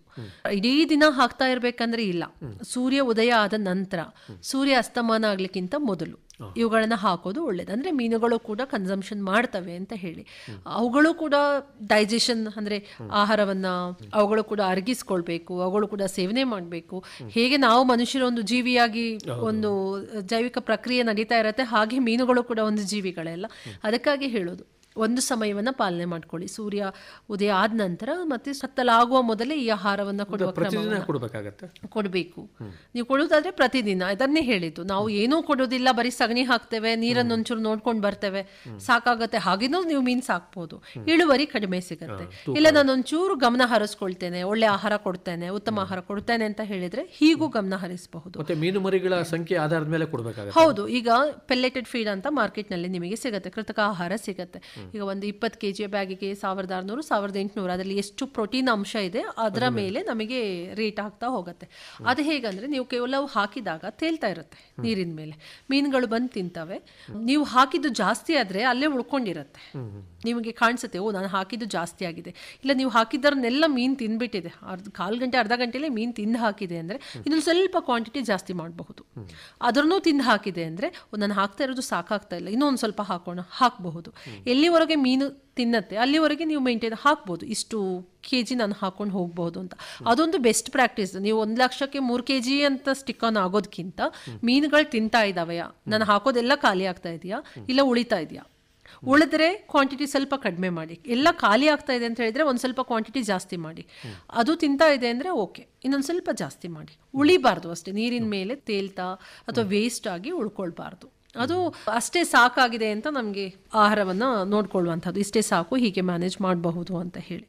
ಇದು ಒಂದು ನಾವು ಗಮನ ಹರಿಸ್ಕೊಳ್ಬಹುದು. ಅಂದ್ರೆ ಒಂದು ಸ್ವಲ್ಪ ಉದ್ಯಮದ ರೀತಿಯಲ್ಲಿ ತುಂಬಾ ಇಳುವರಿ ಪಡೆಯಲಿಕ್ಕೆ ನಾನು ಯೋಚನೆ ಮಾಡ್ತಾ ಇದ್ದೇನೆ ಅಂತ.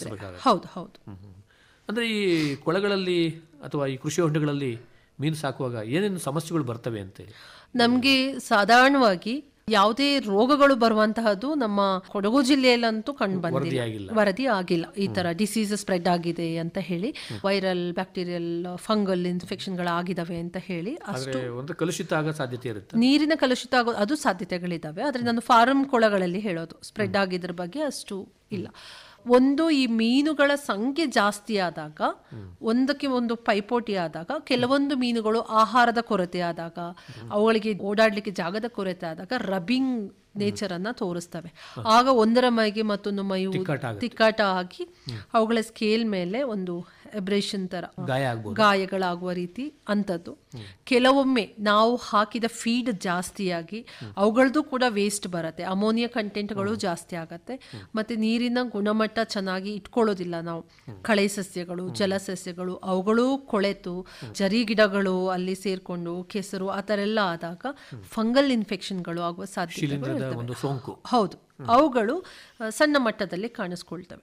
ನಮಗೆ ಜಾಸ್ತಿ ಇಲ್ಲಿ ಕಂಡುಬರೋದು ಅಂತ ಹೇಳಿದ್ರೆ ಪ್ರಾಬ್ಲಮ್ ಒಂದು ಬೇಸಿಗೆಯಲ್ಲಿ ನೀರಿನ ಮಟ್ಟ ಕಡಿಮೆಯಾದಾಗ, ಮೀನುಗಳ ಸಂಖ್ಯೆ ನಾವು ಜಾಸ್ತಿಯಲ್ಲಿ ಬಿಟ್ಟಾಗ, ನಾನು ಅವಾಗಲೇ ಹೇಳಿದೆ ಆಮ್ಲಜನಕದ ಕೊರತೆ.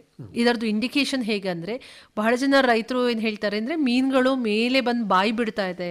ಏನಕ್ಕೆ ಬಾಯಿ ಬಿಡ್ತಾ ಇದೆ ಅಂದರೆ ಅದಕ್ಕೆ ಫೀಡ್ ಬೇಕಾ ಏನು ಅಂತ ಹೇಳಿ, ಅದು ಇಂಡಿಕೇಟ್ ಮಾಡೋದು ನನಗೆ ನೀರಲ್ಲಿರುವ ಆಮ್ಲಜನಕ ಸಾಕಾಗ್ತಿಲ್ಲ ಅನ್ನೋದು. ಬಾಯಿ ಬಿಡ್ತಾ ಇದೆ ಅಂತ ಹೇಳಿದ್ರೆ ಇನ್ನೊಂದು, ನೀವು ಇದೇ ಕಂಡೀಷನ್ನ ಮುಂದುವರ್ಸ್ಕೊಂಡು ಹೋದರೆ ಇನ್ನೊಂದು ಸ್ವಲ್ಪ ಸಮಯದಲ್ಲಿ ಅದು ಸಾಯಬಹುದು ಅಂತ ಹೇಳಿ. ಸೊ ಆಗ ನಾವು ಅವಕ್ಕೆ ಹೇಳೋದು, ಹೊಸ ನೀರನ್ನು ಬಿಡಿ, ಒಂದು ಸ್ವಲ್ಪ ನೀರಿಗೆ ಕೊಳಕ್ಕೆ ಶುದ್ಧವಾದ ನೀರು ಬಿಡಿ. ನೀರು ಬಿಡುವಾಗ ನಾವು ಹೇಗೆ ಸ್ಪ್ರಿಂಕ್ಲರಲ್ಲಿ ನೀರು ಬಿಡ್ತೀವಿ, ಮೇಲೆಯಿಂದ ಬಿಡಿ, ಅದು ಸ್ವಲ್ಪ ಆಮ್ಲಜನಕವನ್ನು ಎನ್ರಿಚ್ ಮಾಡಲಿ ಅಂತ ಹೇಳಿ. ಸೇಮ್ ತೊಂದರೆ ಮಳೆಗಾಲದಲ್ಲಿ ಮತ್ತು ಚಳಿಗಾಲದಲ್ಲಿ ಉಷ್ಣತೆ ಡ್ರಾಪ್ ಆದಾಗ, ತಾಪಮಾನ ಡ್ರಾಪ್ ಆದಾಗ ಕಂಡುಬರುತ್ತೆ ನಮಗೆ. ಸಾಧಾರಣವಾಗಿ ನಾವು ಹೇಳೋದು ಈ ಗೆಂಡೆ ಜಾತಿಯ ಮೀನುಗಳಿಗೆ 23 ಡಿಗ್ರಿ ಸೆಲ್ಸಿಯಸ್ ಅಷ್ಟು ಇರಬೇಕು ಅಂತ ಹೇಳಿ. ಕೆಲವೊಮ್ಮೆ ಮಳೆ ಹೆಚ್ಚಾದಾಗ, ಚಳಿ ಆದಾಗ ತಾಪಮಾನ ಡ್ರಾಪ್ ಆಗುತ್ತೆ. ಅಂಥ ಸಂದರ್ಭದಲ್ಲಿ ಕೂಡ ಈ ಪ್ರಾಬ್ಲಮ್ಗಳು ಕಂಡುಬರುತ್ತೆ. ಮೇನ್ ಆ ಟೈಮಲ್ಲಿ ಒಂದು ಸ್ವಲ್ಪ ಸುಣ್ಣ ಹಾಕಬಹುದು. ದೊಡ್ಡ ಕೆರೆಗಳಿಗೆ ನೀವು ಉಪ್ಪು ಹಾಕಿ ಎಲ್ಲ ಸರಿ ಮಾಡ್ಲಿಕ್ಕೆ ಆಗೋದಿಲ್ಲ. ಅಕ್ವೇರಿಯಂ ಆದರೆ, ಸಣ್ಣ ಸಣ್ಣ ಕೊಳಗಳಾದರೆ, ತೊಟ್ಟಿಗಳಾದರೆ ನಾವು ಒಂದು ಸ್ವಲ್ಪ ಉಪ್ಪು ಹಾಕಿ ಸುಣ್ಣ ಹಾಕಿ ಅಂತ ಹೇಳ್ತೇವೆ. ದೊಡ್ಡ ಕೊಳಗಳಿಗೆ ಸ್ವಲ್ಪ ಹೊಸ ನೀರನ್ನು ಎನ್ರಿಚ್ ಮಾಡಿ ಆಕ್ಸಿಜನ್ ಅನ್ನು ಕೊಡೋದು ಒಂದು ಬೆಸ್ಟ್ ಸೊಲ್ಯೂಷನ್. ಅದು ಇನ್ನು ಮೇನ್ ಪ್ರಾಬ್ಲಮ್ ಅಂದರೆ ನಮಗೆ ಬಯಾಲಜಿಕಲ್ ಅಂದರೆ ಜೈವಿಕ ನೀರು ಹಾವು, ಕಪ್ಪೆಗಳಿದ್ದಾವೆ, ನೀರು ನಾಯಿಗಳಿದ್ದಾವೆ.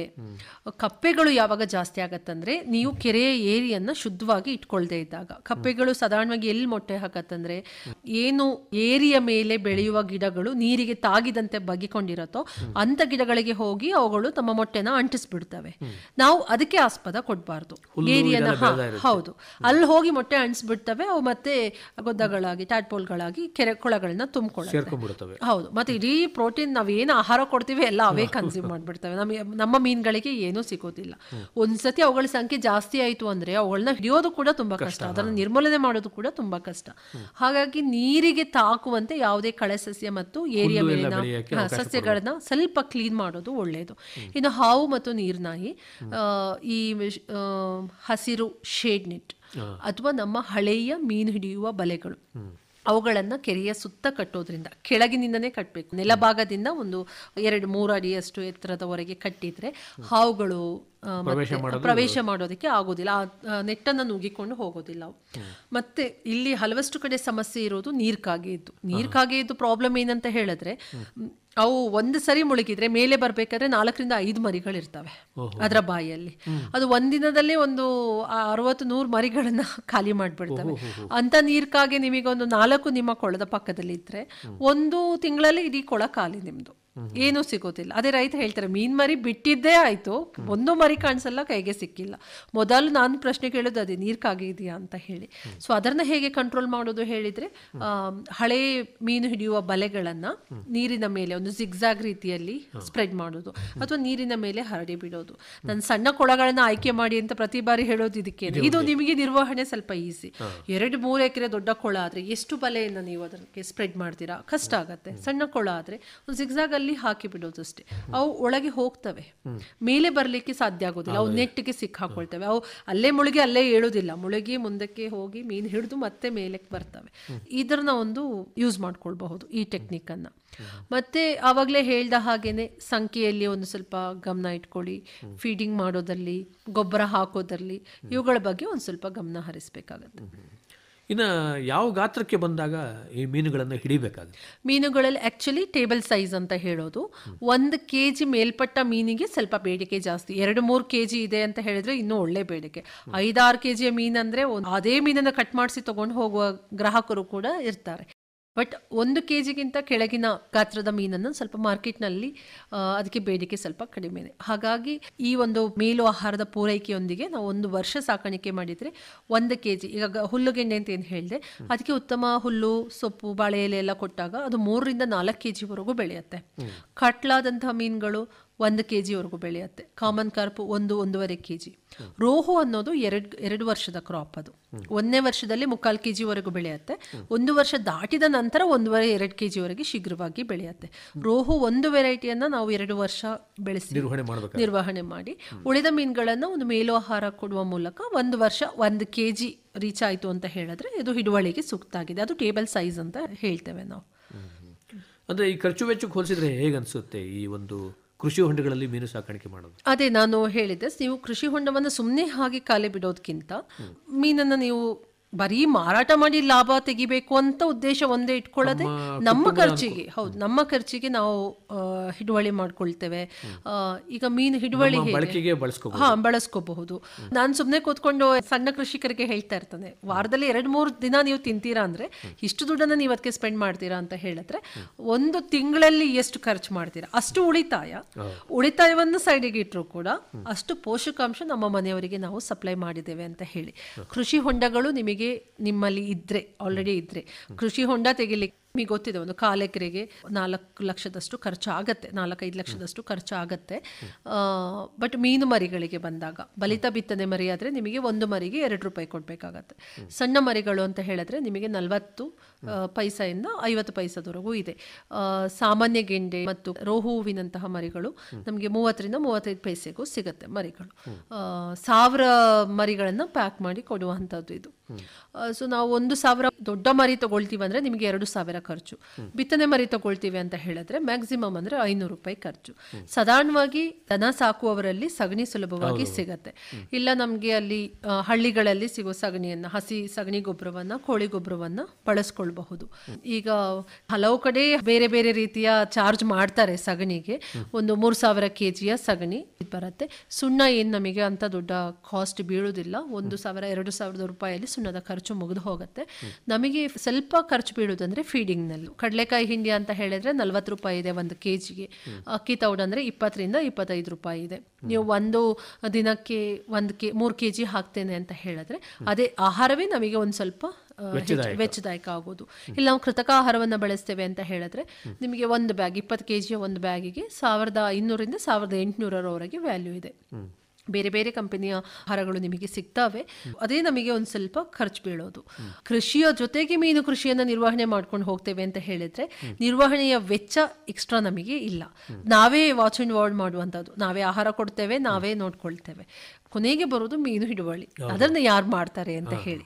ಈಗ ನಾವು ಸಣ್ಣ ಮಟ್ಟದಲ್ಲಿ ಮಾಡ್ತೇವೆ ಅಂತ ಹೇಳಿದ್ರೆ ನಮ್ಮ ಮನೆಗೆ ಬೇಕಾಗಿದ್ದನ್ನ ಗಾಳ ಹಾಕಿ ಹಿಡ್ಕೊಳ್ಬೋದು, ಅಥವಾ SEO ಬಲ್ಲೆ, ಕ್ಯಾಸ್ಟ್ ನೆಟ್ಟಿಂಗ್ ಅಂತ ಕರಿತೇವೆ. ಅದು ಎಲ್ಲರಿಗೂ ಆಪರೇಟ್ ಮಾಡ್ಲಿಕ್ಕೆ ಗೊತ್ತಾಗೋದಿಲ್ಲ. ಒಂದು ವೃತ್ತಿಪರ ಮೀನುಗಾರರಾದ್ರೆ ಆಪರೇಟ್ ಮಾಡ್ತಾರೆ, ಇಲ್ಲ ಗಾಳ ಹಾಕಿ ಮೀನು ಹಿಡಿಯೋರು ಇರ್ತಾರೆ. ತುಂಬಾ ಸುಲಭದ ಅಂತ ಹೇಳಿದ್ರೆ ಬಿಡು ಬಲೆ ಅಂತ ಹೇಳಿ ನಾವು ಬಲೆ ಸಿಗತ್ತೆ, ಗಿಲ್ ನೆಟ್ ಅಂತ ಕರಿತೇವೆ, ಬಿಡು ಬಲೆ ಹೇಳಿ. ಕೊಳದ ಸುತ್ತ ನಾವು ಕೊಳದ ಒಳಗೆ ಬಿಟ್ಬಿಡ್ತೇವೆ. ಜಿಗ್ಜಾಗ್ ಇದರಲ್ಲಾದ್ರೂ ಬಿಡಬಹುದು, ಅಥವಾ ಸುತ್ತ ಕವರ್ ಮಾಡ್ತಾ ಬಿಟ್ಟು ಒಂದು ಕಡೆಯಿಂದ ಇನ್ನೊಂದು ಕಡೆಗೆ ಮೀನು ಪಾಸ್ ಆಗುವಾಗ ನೆಟ್ ಒಳಗೆ ಗಿಲ್ ಸಿಕ್ಕಾಕೊಂಡ್ಬಿಡ್ತವೆ. ಹೌದು, ಅದನ್ನೇ ನಾವು ಲಿಫ್ಟ್ ಮಾಡುವಂತಹದ್ದು, ಎತ್ತು ಬಿಡುವಂತಹದ್ದು. ಹೌದು, ಇದರ ಮೂಲಕ ಹಿಡಿಬಹುದು. ಮತ್ತೆ ಎಲ್ಲ ಮೀನುಗಳು ಸಿಗತ್ತಾ ಅಂತ ಹೇಳಿದ್ರೆ ನಾವು ಬಲೆಯ ಕಣ್ಣಿನ ಅಳತೆಯನ್ನ ಆಯ್ಕೆ ಮಾಡಿ ಬಿಟ್ಕೋಬೇಕಾಗತ್ತೆ. ನಾನು ಅವಾಗಲೇ ಹೇಳಿದೆ, ರೋಹು 1 ವರ್ಷದಲ್ಲಿ 3/4 kg ಬರುತ್ತೆ, 2ನೇ ವರ್ಷಕ್ಕೆ ಅದು 1ರಿಂದ 2 kg ಬೆಳೆಯುತ್ತೆ ಅಂತ ಹೇಳಿ. ನಮಗೆ 4, 5, 6, 7, 8, 9 ಬೆಟ್ಟು ಆ ರೀತಿಯಲ್ಲಿ ಬಲೆಗಳು ಬರ್ತವೆ. ಸೊ ನಮ್ಮ ಕೊಳಗಳಲ್ಲಿ ಮೀನಿನ ಗಾತ್ರ ಹೇಗಿದೆ ಅಂತ ನೋಡಿಕೊಂಡು ಕಣ್ಣಿನ ಅಳತೆಯನ್ನು ಡಿಸೈಡ್ ಮಾಡಿಕೊಂಡು ಮೀನು ಹಿಡಿಬಹುದು. ಸಣ್ಣ ಮೀನುಗಳು ಸಿಕ್ಕಾಕೊಳ್ಳೋದಿಲ್ಲ, ಬಲೆ ಒಳಗೆ ನೀರಿನೊಳಗೆ ದಾಟಿ ಹೋಗುತ್ತೆ. ಹೌದು. ಮತ್ತೆ ಮಾರ್ಚ್ ಏಪ್ರಿಲ್ ಅಲ್ಲಿ ನೀರು ಹಾರಿಸ್ತೇವೆ ನಾವು, ನೀರು ಖಾಲಿ ಆಗತ್ತೆ, ಆವಾಗ ಎಳೆಯ ಬಲೆ ಏನಂತ ಹೇಳಿದೆ ಅದರಲ್ಲಿ ಕೂಡ ಸಂಪೂರ್ಣವಾಗಿ ನಾವು ಎಳೆದು ಹಾಕಬಹುದು. ಸಾಧಾರಣವಾಗಿ ಬಳಕೆಯಲ್ಲಿರುವಂತಹದ್ದು ಒಂದು ಗಾಳ ಹಾಕಿ ಮೀನು ಹಿಡಿಯುವಂತಹದ್ದು. ಅದು ಸಣ್ಣ ಮನೆಗೊಂದು 3 ಮೀನು ಸಾಕು, 4 ಮೀನು ಸಾಕು ಅಂತ ಇದ್ದಾಗ.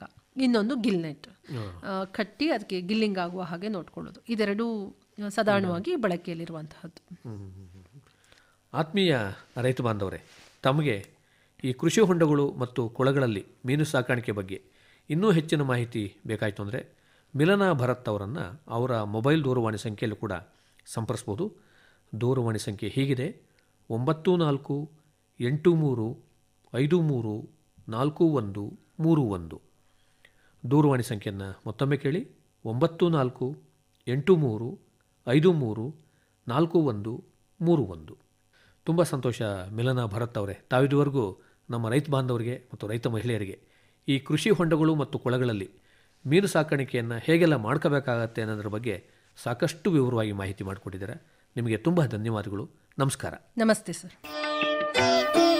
ಇವರನ್ನು ಸಂದರ್ಶಿಸಿದವರು PM ಜಗದೀಶ್. ಪ್ರಧಾನಮಂತ್ರಿ ಕಿಸಾನ್ ಮಾನ್ಧನ್ ಯೋಜನೆ ಸಿಗುವುದು ಪೆನ್ಷನ್ನ ಆಸರೆಯು, ಆಗದು ನಿರಾಸರೆ ಇನ್ನು. ಸಿಗುವುದು ಸಂತಸದ ಕ್ಷಣವು, ಕಳೆಯುವುದು ಸುಖದಿಂದ ವೃದ್ಧಾಪ್ಯ ರಕ್ಷಿತ ಆಗುವ ಅನ್ನದಾತ ಸುರಕ್ಷಿತ ಆಗುವ ಅನ್ನದಾತ. ಪ್ರಧಾನಮಂತ್ರಿ ಕಿಸಾನ್ ಮಾನ್ಧನ್ ಯೋಜನೆಯಿಂದ ಲಘು ಮತ್ತು ಸಣ್ಣ ಹಿಡುವಳಿದಾರ ರೈತರ ಭವಿಷ್ಯವಾಗುತ್ತೆ ಸುರಕ್ಷಿತ. 60 ವರ್ಷ ವಯಸ್ಸಾದ ನಂತರ 3,000 ರೂಪಾಯಿಗಳ ಮಾಸಿಕ ಪೆನ್ಷನ್ ಖಚಿತ. 55ರಿಂದ 200 ರೂಪಾಯಿಗಳ ಮಾಸಿಕ ಶುಲ್ಕ ನೀಡಿ 18ರಿಂದ 40 ವರ್ಷ ತನಕ ರೈತರು ಪ್ರವೇಶಿಸಬಹುದು. ಈ ಅಂಶದಾನ ಯೋಜನೆಯಲ್ಲಿ ಸರ್ಕಾರ ನೀಡುತ್ತದೆ ಸಮಪಾಲು ಕೊಡುಗೆ. ಎಲ್ಲ ರೈತ ಬಾಂಧವರು ಈ ಸೇವೆಯ ಪ್ರಯೋಜನಕ್ಕಾಗಿ ಜನಸೇವಾ ಕೇಂದ್ರಕ್ಕೆ ಹೋಗಿ ಉಚಿತವಾಗಿ ತಮ್ಮ ಹೆಸರನ್ನು ನೋಂದಾಯಿಸಿಕೊಳ್ಳಿ. ಪ್ರಧಾನಮಂತ್ರಿ ಕಿಸಾನ್ ಮಾನ್ಧನ್ ಯೋಜನೆ ಅನ್ನದಾತರ ಪರಿಶ್ರಮಕ್ಕಾಗಿ ಈಗ ಪೆನ್ಷನ್ನಿಂದ ಅವರ ಮನೆ ಸುರಕ್ಷಿತ. ಕೃಷಿ ಮತ್ತು ರೈತ ಕಲ್ಯಾಣ ಖಾತೆ ಭಾರತ ಸರ್ಕಾರದ ವತಿಯಿಂದ ಜನಹಿತಕ್ಕಾಗಿ ಜಾರಿ. ಇದುವರೆಗೆ ಕಿಸಾನ್ ವಾಣಿ ಕೇಳಿದಿರಿ.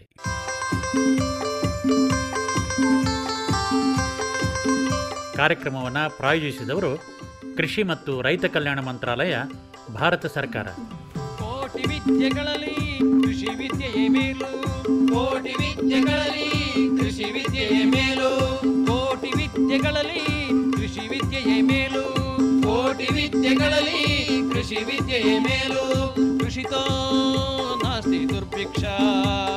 ಕೃಷಿತೋ ನಾಸ್ತಿ ದುರ್ಭಿಕ್ಷ.